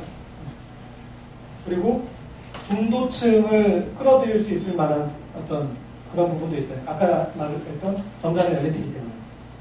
그런 사람이 다시 여기 있던 문재인이 지지를 해주거나 안철수가 지지를 해주거나 그렇게 하면은 또 뛰어넘을 수 있는 거죠. 새로운 멤버가. 또 아니면 또 여기 뒤에 있던 멤버 중에 다시 또 누군가가 안철수 틴트를 안철수가 이를테면 박원순한테 박원순한테 양보합니다. 그 말을 바뀌었잖아요. 그러니까 안철수가 누군가한테 양보만 해주면 이를테면 안철수를 뛰어넘는 거죠. 그러니까 거기에 안철수를 뛰어넘을 수 있는 여지가 이렇게 역동성이 생겨 있다라는 거고 안철수 기준으로 얘기하자면 안철수가 세 마디로 대한민국 정치를 바꿀 수 있습니다. 지금 한마디 했죠? 박원순한테 양보할게요. 한마디 했죠? 총선 때 한 달간 찍지 마세요. 두 마디 했죠? 자, 대선 때 그냥 제가 할게요. 세 마디로 다 바꿀 수 있습니다. 그냥 제가 할게요의 타이밍은 내년 추석 연휴의 보름 전쯤 때는 좋습니다. 모든 정치는 타이밍입니다. 이게 곡선이 있기 때문에 타이밍인데 그때쯤 만약에 그렇게 하면 가장 이제 파워풀한데 어쨌든 그렇게 이렇게 될 수도 있는 거고요. 그 다음에 자 이제 안철수 중심의 어떤 카비남이었고 그 다음에 또 박근혜 중심으로 보자면 이명박 심판에 대한 심리만큼 박근혜 견제에 대한 심리가 유권자들한테 강해요. 제가 이번에 본 결과 중에 가장 주목했던 조사는 강남 3부에서 야권표의 하방 경직성이 40% 정도 생긴 겁니다. 서초가 약간 못 넘었는데 서초 강남 분파 공이 40%씩 야당표가 나왔어요. 무슨 얘기냐면 그 사람들이 그렇게 강력하게 투표 동기는 뭐 박원순을 뽑아야겠다는 것도 있겠지만 또 하나는 박근혜 견제 심리입니다. 박근혜가 대통령이 되지, 그러니까 내년 총선은 어떤 선거가 되냐면 박근혜가 대통령이 되지 않게 투표를 내가 하는 그런 선거가 되는 거예요. 이명박을 심판하면서 그 표를 양수겸장이죠. 내 표로 이명박 정권을 심판한다. 그 다음에 박근혜 대통령이 되지 않게 견제한다. 이거예요. 이번 서울시장 보궐선거 때 막판에 나경원이 박근혜 손을 뿌리쳤어요. 광고 때 지나나갔어요. 박근혜 뿌리치고. 그걸 느낀 거죠. 뭐냐면 박근혜는 나한테 득이 아니라 실이다. 이 도시에서 이 할머니는 사람들한테 저 할머니를 견제하기 위해서 나를 안 찍는 게 될 수 있다. 그걸 느낀 거죠. 그래서 막판에 박근혜 손을 놓고 할머니 손 뿌리치고 혼자 이렇게 나간 거죠. 그게 내년 서울시에 혹은 수도권에 선거를 치르게 될 다른 한나라당 의원의 마인드예요. 박근혜가 계륵이에요. 따질 걸. 도대체 박근혜가 여기 와서 이렇게 설치는 게 나한테 도움이 될 것인가 안 될 것인가. 애매하거든요. 선거의 여왕이라는데 근데 이번 선거에서 증명이 됐어요. 수도권에서는 선거의 여왕 아니다. 시골에 가면 난리 나지만 여기서는 그냥 뭐 박근혜 이거예요. 이게 이제 앞으로 그 중요한 그 심리죠. 그래서 내가 한나라당 의원에 출마한다면 고민할 거야. 박근혜 손을 잡고 다닐 것인가 말 것인가. 근데 선거 막판으로 갈수록 그 표의 흐름은 박근혜 견제 표가 더 센 거예요. 선거 초반에는 이명박 심판표가 더 세지만 박근혜가 대통령이 되지 않기 위한 선거가 총선이 돼버리는 거죠. 박근혜는 그거에 이제 어떤 계륵이 될 것이다. 그런 점이고, 그 다음에 이 서울을 둘러싸고 제일 불리한 데가 있는 사람이 위성도시에 있는 사람들이에요. 서울에서 일을 하는데 경제적으로 서울에서 전세가 안 돼서 이렇게 밀려나온 한 30대 후반에 40대 초반이 이쪽에 많거든요. 여기는 한나라당 그 의원들은 거의 포기해야 될 지역이 될 거고요. 그 다음에 수도권에서도 서울 안에서도 상당히 힘들어진다. 그 다음에 이런 추이에서 물갈이도 못한다면, 인물로 돌파 못하면 박근혜 경제심리에 그 선거에서 제일 중요한 게 뭐 바람, 그 다음에 구도 뭐 그런 거 있잖아요. 그 중에 제일 이 파워풀한 표가 심판표거든요. 그런 것에서 그런 부분들이 있지 않을까. 네, 감사합니다. 아예 추석 전후까지 조금만 더 하고 한 시만 더 하면 질문을 받겠습니다. 제가 9시까지만 하고요. 네. 상당히 예리하게, 그죠? 어느 시기까지 마지막 한마디를 해야 되는지까지 코치를 해주셨는데요. 지금 한나라당의 심판론뿐만 아니라 사실은 제가 트위터나 SNS를 통해서 반항민심 흐름을 보면 민주당에 대한 심판론이나 또 어떤 비토도 상당히 강한 느낌을 많이 받고 있습니다. 다음 총선 대선에서 안철수 원장이나 박원순 시장 중심으로 해서 제3정당론이나 그 세력을 통해서 어떤 통합의 논의들이 가능할 건지, 혹은 그 가능성에 대해서는 어떻게 생각하십니까?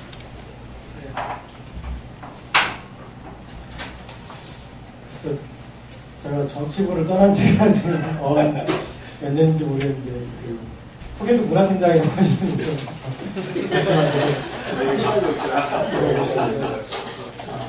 저는 개인적으로 이렇게 지금 되고 있는 통합의 방향이 맞다고 봅니다. 그러니까 이렇게 다 함께 할 수 있는 프레임을 만들면 좋겠지만, 그런데 다 함께 모여서 다 함께 싸우는 게 과연 뻔하잖아요. 다 함께 모으는 과정은 힘들겠지만 모여가지고 다 함께 싸울 거잖아요. 다 함께 싸우는 과정이 그 선인가 그런 부분과, 그 다음에 정치에 있어서의 통합은 그냥 밖에서 보는 어떤 그 아름다운 모습과 달리 내부에서는 철저하게 지분 싸움입니다. 결국 결론은 지분이에요. 민노 참여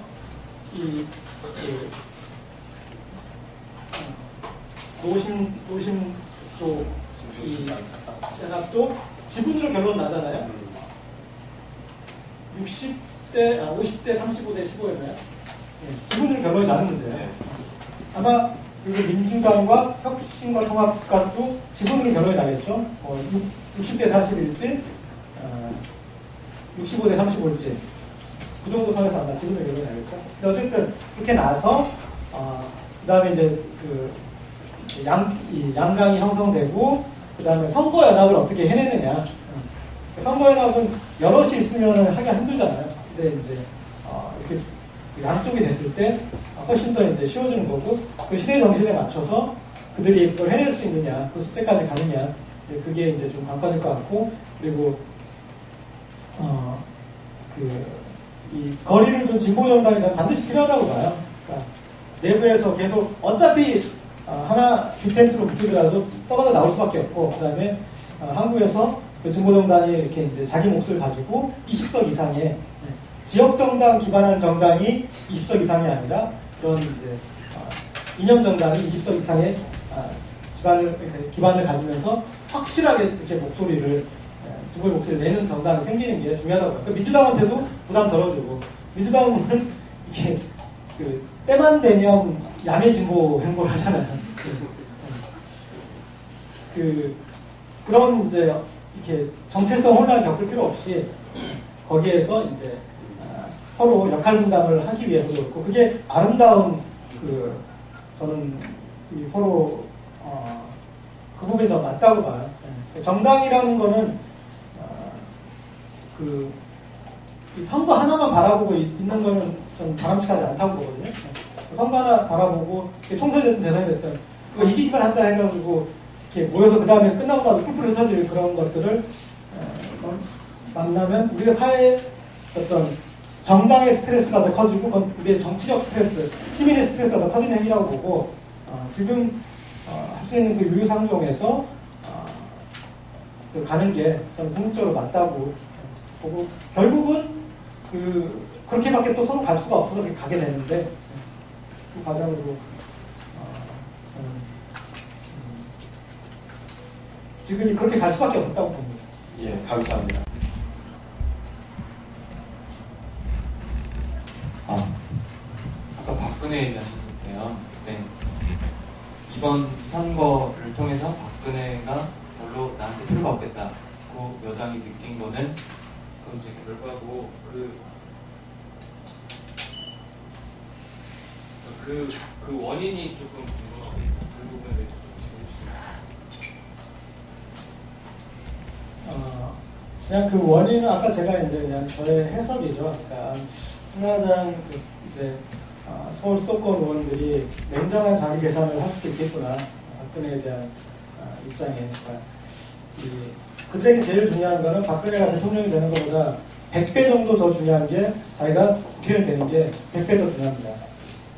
그들에게 박근혜 카드가 그리고 우리 지금까지 올 겨울까지는 박근혜 대선 후보 실감이 잘 안 나요. 총선 그때 가보면 엄청나게 박근혜 존재가 커지거든요. 대선 후보기 때문에. 거기에 맞춰서 날 반대쪽에서는 박근혜 대통령이 안 되게 했은 그 마음을 가진 사람들의 심리가 커지는 거예요. 그런데 2007년 대선에서는 그 심리를 모아줄 힘이 없었어요. 부심이. 근데 정동영도 마음에 안 들고 문국현은 이렇게 또 삐리삐리하고 그게 어디 투사될 게 없었어요. 그런데 이번에는 총선에서 일단 이기게 해보자. 총선에 당선시켜보자. 그럼 뭔가 될 거야. 라고 생각할 수 있잖아요. 그죠? 내가 박근혜 대통령 되는 걸 원하지 않는 사람이야. 그런데 여기서 내가 뭔가를 할 수 있어. 총선에서 이 한나라를 지게 만들면 그다음에 그 에너지가 그렇게 될 거 아니에요. 그 힘이 이제 박근혜 견제 심리를 강력한 동인이 되게 만든다는 거죠. 그러니까 지금 현재 상태로는 당연하게 이제 존재할 이명박 심판 심리 그거에 기존에 이제 우리가 다른 선거에서 겪어보지 못했던 박근혜 견제 심리, 박근혜가 대통령 되지 않게 하기 위한 투표 이런 행위가 발생한다는 거죠. 저희 그냥 가정입니다. 저는 이 정치팀을 떠난 지가 저도 이제 그냥 뭐 총선, 대선, 지방선거, 대선, 총선 이렇게 다 치르고 그 다음에 이제 은퇴했어요. 정치 저는. 예, 감사합니다. 이명박 정부 심판론이 이제 박근혜 견제론으로 이어질 가능성이 높다고 예측을 하고 있습니다. 그 외에 예, 우리 강변.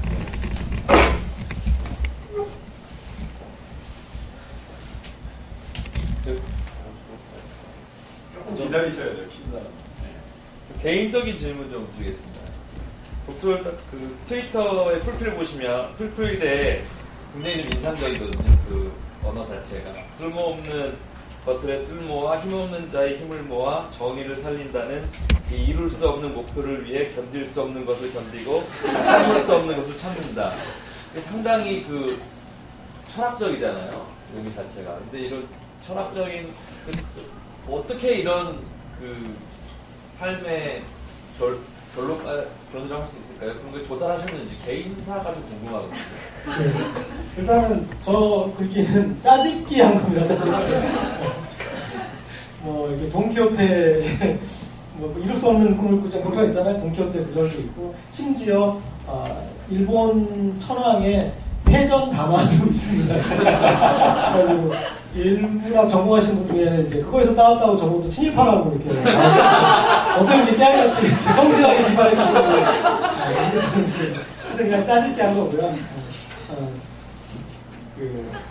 제 인생은 이 시사저널 사태라는 거기에서부터 이제 아장이라는 입장에서 2006년 6월에 발생했던 일입니다. 저희 시사저널에 있을 때 삼성기사, 3쪽짜리 삼성기사를 경영진이 이제 무단으로 빼내고 그거에 이렇게 매기다가 뭐 징계받고 그다음에 뭐 파업하고 그래서 뭐 안 되니까 나와서 이제 이렇게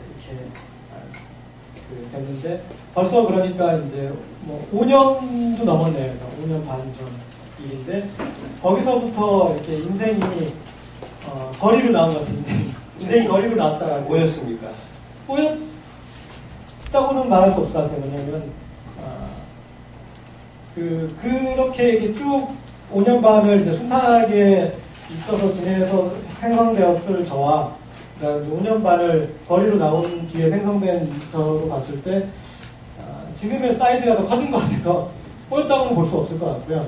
근데 어쨌든 그 뒤로부터는 몸이 거리로 나와 있거나 아니면 그때는 몸이 나온 거죠. 그러니까 나왔는데 이제 진짜 갈 데가 없더라고요. 그래가지고 거리에 전망도 쳐보고 뭐 아니면 공간만 열어주면 이제 식구가 많으니까 같이 어디 갔다가 또 이렇게 저기 동가식 사사수구를 이렇게 이제 하면서 지냈거든요. 그래서 그 브레이트의 시에 보면은 신발보다도 더 자주 나라를 바꿔 쉬는 연서라는 표현이 나오는데 그 말에 진짜 시간이 나더라고요. 그래가지고 마지막에 이제 우리가 의탁했던 공간은 이 오너의 집 앞 골목 거기였죠. 거기를 마지막으로 이제 우리는 상간 행보를 이렇게 가는데 어쨌든 그렇게 해서 2006년에 이렇게 이제 2006년에 그 안에서 얘기고 2007년에 파업을 하고 2007년 여름부터 창간을 해서 창간하고 이렇게 좀 힘좀 돌렸더니 촛불 집회가 이렇게 벌어진 거예요. 2008년에. 네.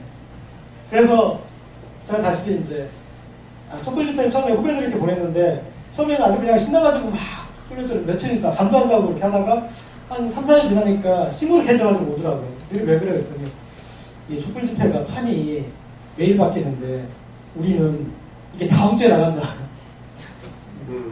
너무 김이 빠진다. 그래? 매일 내보내면 되지. 그래가지고.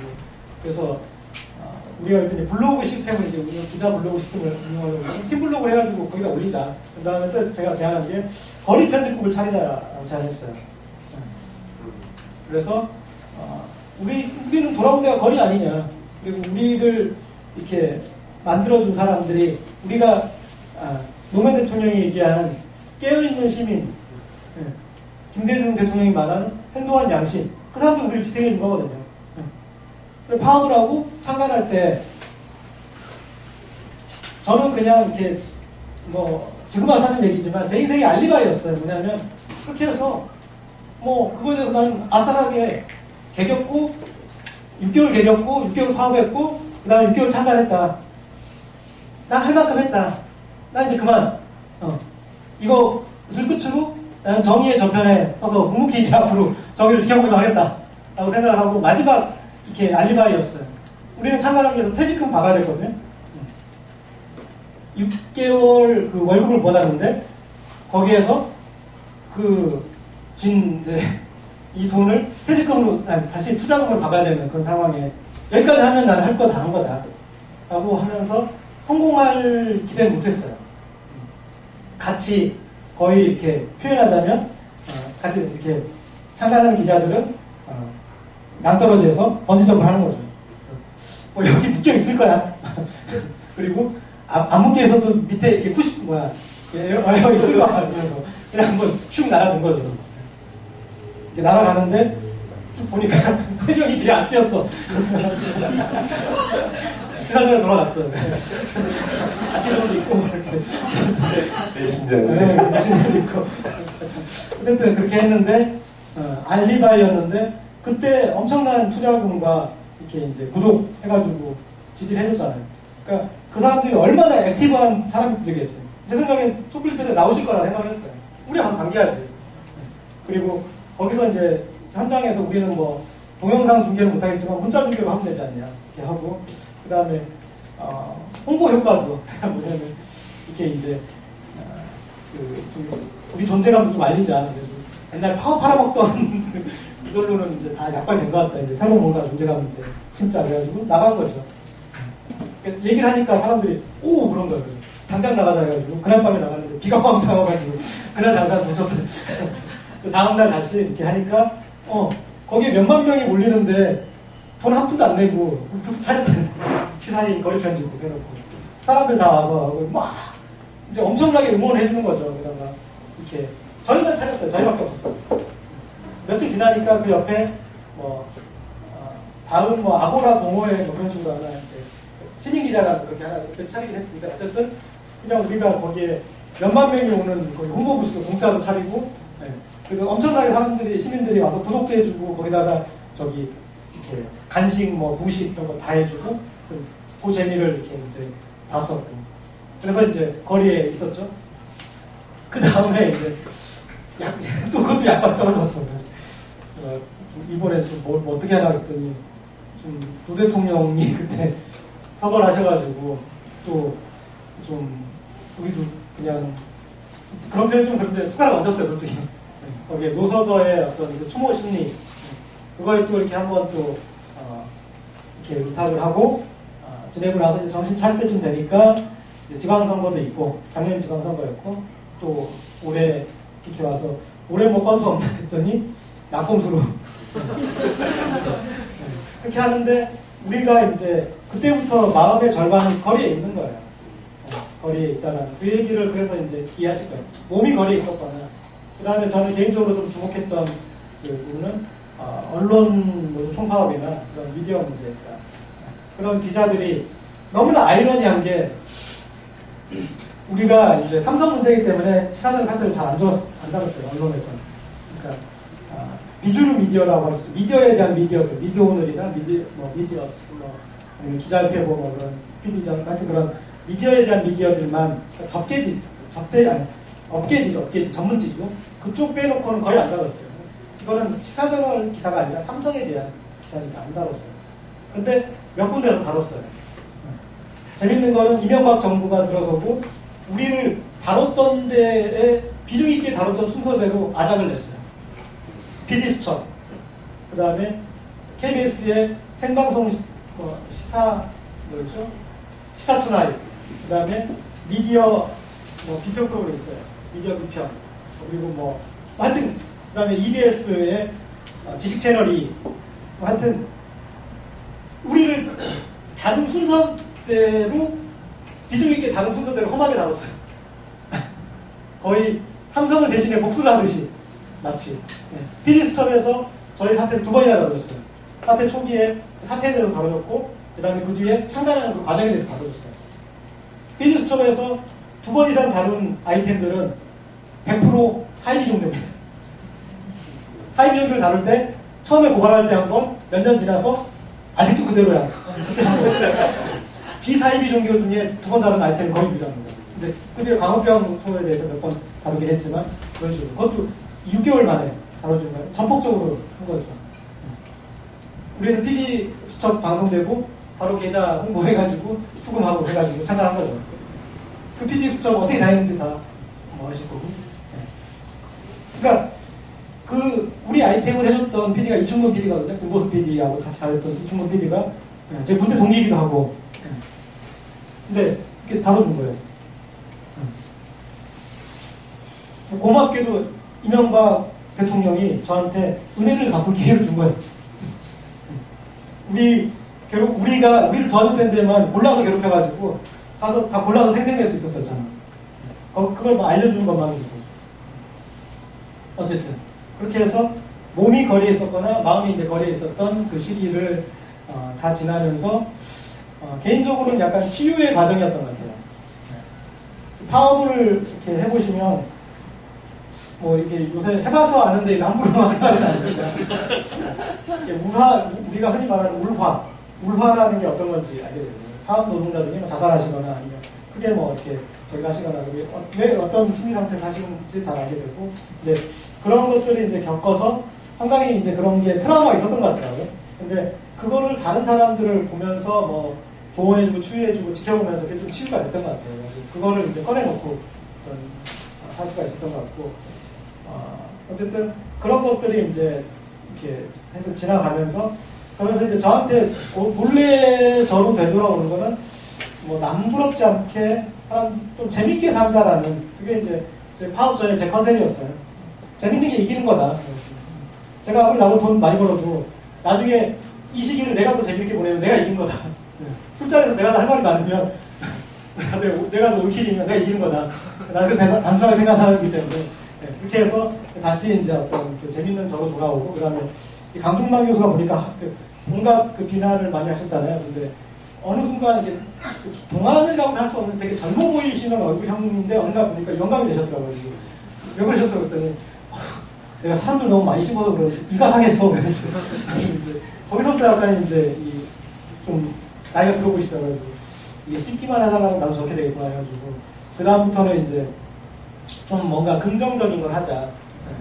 그래서 하는 게 여기 카페가이드에서 같이 동참하는 기적의 책꽂이나 이제 그런 그러니까 소셜한 어떤 힘이 있을 때 뭐 계속 한쪽을 비판하고 뭐 그런 것도 중요하겠지만 또 하나 뭔가 내가 새로 만들어가는 것도 보여주자. 네.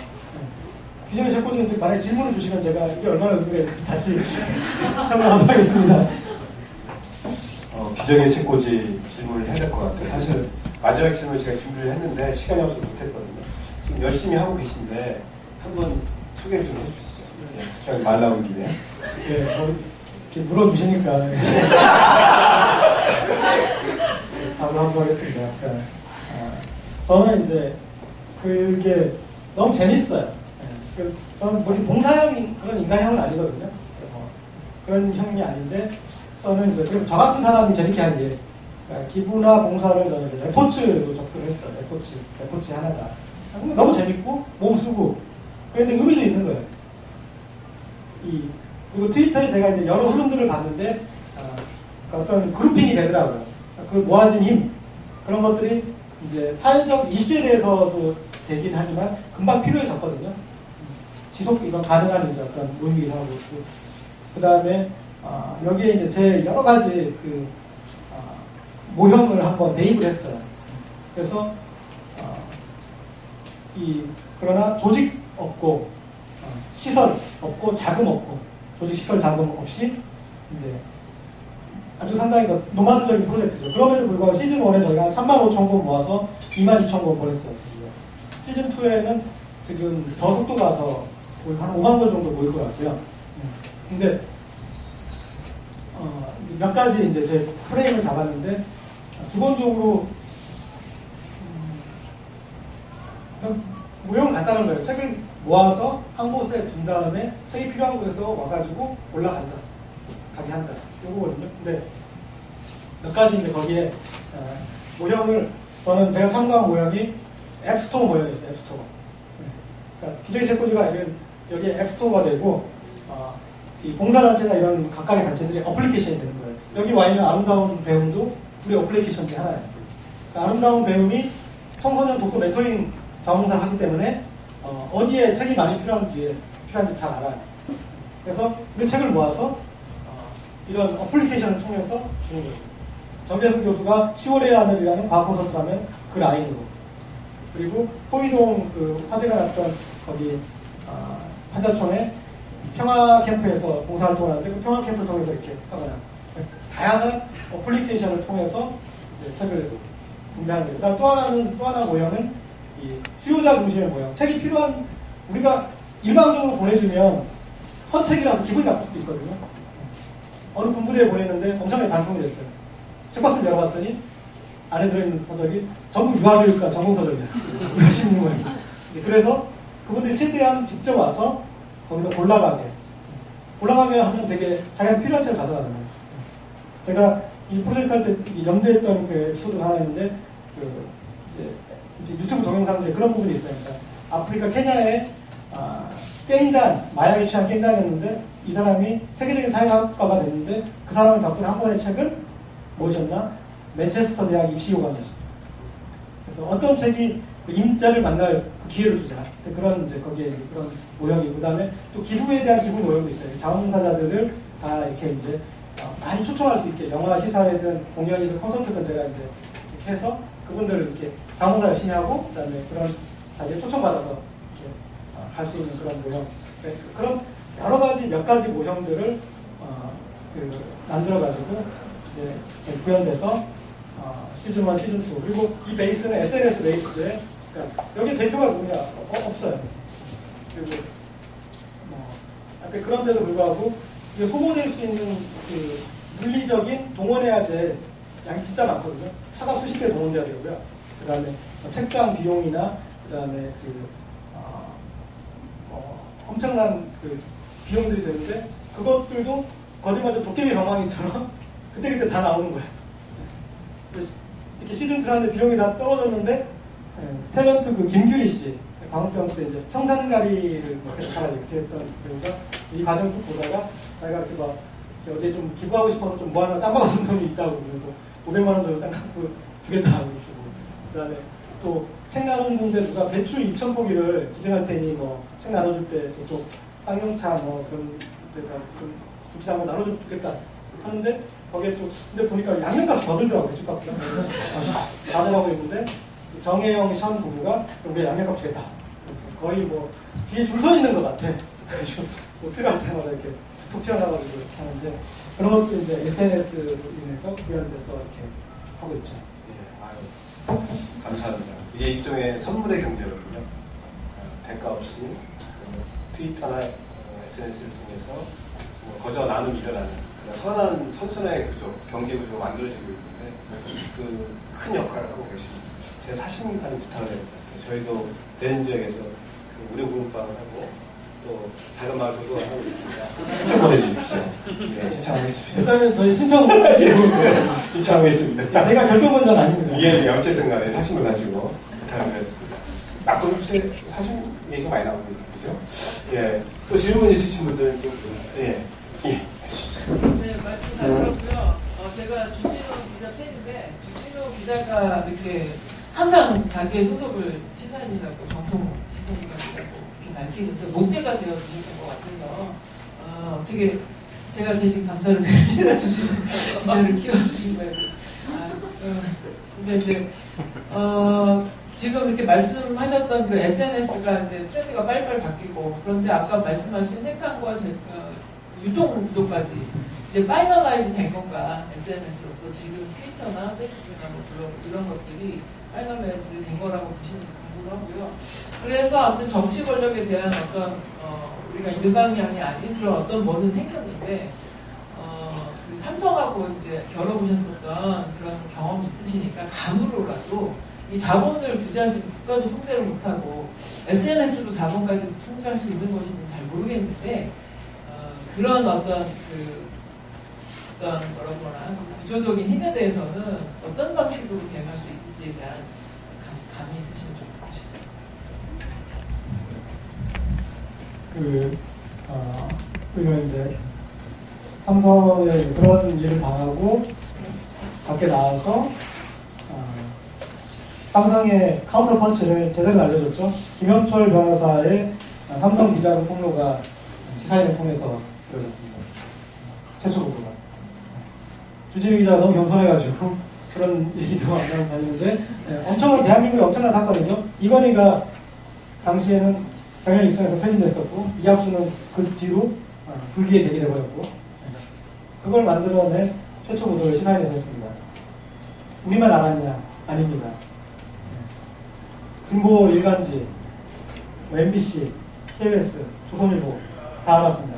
다 이전에 찾아다녔어요. 다 양보하신 거죠. 양보했어요. 그래서 우리가 최초의 트리거를 당겼어요. 당기니까 전쟁이 난 거죠. 언론이기 때문에 공갈총을 쏘더라도 이쪽을 쏠 수는 없습니다. 삼성 쪽을 쏘는 거죠. 그냥 아무리 이렇게 헛방을 쏘더라도 대포를 하늘에 날리더라도 저쪽으로 쏘게 돼 있어요. 조중동도 쏘고 저쪽으로 쏘고 MBC, KBS, SBS도 저쪽으로 쏘고 쏘는 거예요. 그거에 어느 뭐 맞기도 하고 뭐 그다음에 이렇게 놀라가기도 하고 그 이건희가 물러나고 이학수가 물러나고 결과적으로는 저희는 이건희를 도와줬죠. 왜냐면 이 자식대의 승계를 하기 위해서 이학수 세력을 숙청을 했어야 되는데 우리가 해줬죠. 근데 아이러니한 거는 그때 빠졌던 세 페이지도 이게 삼성의 이학수 라인이 너무 삼성을 저기 잡았다. 그래서 문제다. 삼성의 의사결정 구조를 왜곡하고 있다. 그래서 이제 그거에 대한 이 기사였고 그리고 그 삼성 비자금 폭로 사건이 결국은 아무것도 다른 결론은 없고요. 그냥 이학수 세력 숙청한 거예요. 그것밖에 없거든요. 근데 뭐 우리 감사패를 하나 받아야 되겠지. 전기구조를 유치할 것 같은데. 근데 그렇게 됐는데 대한민국 사회는 좀 너무 재밌는 것 같고요. 그러니까 이 조그만 사회를 삼성이 그 장악을 해보려고 온 대한민국에 우리의 삼성이 대한민국을 장악한 체계는 그 에일리언 체계를 생각하시면 돼요. 왜냐하면 우리 몸에 다 신경구조가 있는데 에일리언이 들어와가지고 또 다른 신경계를 형성하잖아요. 그러니까 삼성이 그렇게 형성한 거예요. 입법, 사법, 행정에 다 형성한 거예요. 자, 어떤 거냐면 이게 뭐냐면 이런 겁니다. 내가 기자인데 삼성 장학생이 되는 게 나한테 나아요. 왜 낫냐? 회사 입장이면 뭐 다 필요 없고 삼성 입장에서 그래서 자기가 사내에 뭘 직접 하고 다 설치고 헐레벌치고 다 난리치면서 해요. 왜? 내가 삼성이 나를 뒤를 봐주니까. 그러면 회사에서도 나를 키워줘요. 경제부담도 시켜주고. 왜? 삼성하고 따오는데. 그 중간자적인 역할에서. 그래서 그 삼성 장학생들이 방송사에서 많이 나타나는 현상인데 후배 기자 누구고 이렇게 짓밟으면서 삼성 기자를 빼내요. 끝에는. 자, 그 다음에 내가 검사예요. 삼성에서 이제 떡값이 와, 500만 원. 어디 이제, 어디 뭐 특수지검에 부장검사가 됐더니 삼성에 떡값이 500만 원. 그 거짓말 조금 못해서 눈물을 흘려요. 왜 이제서야? 저도 나름 노력했는데, 삼성이 낙점했다는 거는 자기를 이렇게 그 상위 몇 프로를 봐준다는 거거든요. 그 다음에 계속 삼성이 봐줘도 삼성한테 자기가 유리한 판결을 해줬다. 그러면 그 위에 있는 삼성 라인의 또 다른 사람을 통해서 이 사람을 끌어줘요. 그래서 그 청와대에 있는 뭐 법무비서관까지 삼성에서 그렇게 이제 이게 오니까 자기 겁났다고 얘기를 하잖아요. 그렇게 얘기할 정도로 그 모든 이거에 이제 이렇게 삼성이 자신감을 갖게 되는 거죠. 가장 삼성이 자신감 갖는 거는 참여정부 때에서 오히려 약체정부일 때 삼성이 유지하게 되거든요. 그래가지고 왜냐하면 어떤 정권이든 정권을 잡으면 그 다음부터 화두는 성장이에요. 근데 그 성장에 대한 노하우가 진보개혁사에는 없어요. 삼성에 의지를 했었고 비하인드 스토리로 참여정부라는 말도 삼성에서 지어준 거예요. 그럴 정도로 여기 의탁하게 되죠. 그걸 의탁하는 라인 이광재였잖아요. 그렇게 그랬는데 어쨌든 그런 삼성까지도 우리가 뭐 저기 있잖아요. 지금 SK 뭐 완전 명부기고 있죠. 회장이 완전 호구 잡혔잖아요. 점쟁이한테 5천원 다 털리고 뭐 그런 것들도 또 지금 알려주고 있고 그래서 대한민국 역동적이기 때문에 영원한 그 승자가 없고 얼마든지 우리가 손받을 수 있다 그런 생각을 가지면서 힘차게 살았으면 좋겠습니다. 네, 아유, 감사합니다. 이것으로서 오늘 좀 마감하도록 하고요. 바로 끝내면 아쉬우니까 마지막으로 우리 구절기자님께서 마지막으로 하고 싶은 말 한 말씀만 하시고 끝내도록 하겠습니다. 네.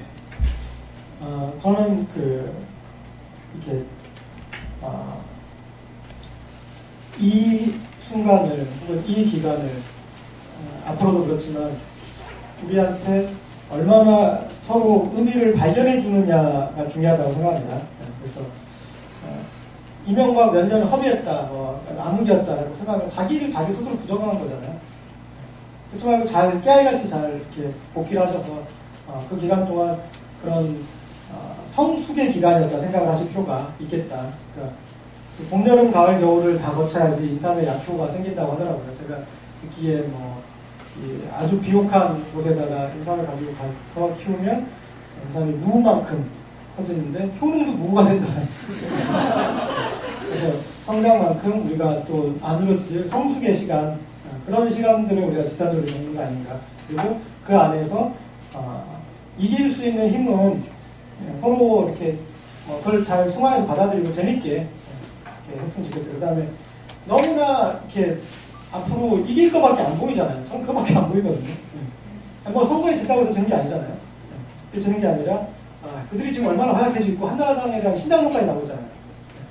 그런 것까지 즐기면서 이렇게 함께 이뤘던 거에 대해서 새로운 어떤 무혈혁명을 이룬 만큼 큰 걸 이룬 거죠. 한나라당 안에서 하나가 깨려고 누가 그런 것도 아닌데 지들끼리 신당 만들어야 된다고 난리가 났잖아요. 네. 재밌잖아요. 그런 것들.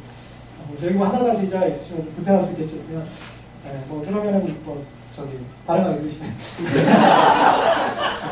네, 여하튼 그러니까 그런 그래서 너무 피해의식이나 그다음에 너무 뭐 그렇게 생각하지 마시고 이미 이뤄낸 것들, 그다음에 이루고 있는 것들에 대해서 주목하시면서 의미를 발견하는 게 제일 큰 일인 것 같습니다. 감사합니다. 감사해 주셔서 박수.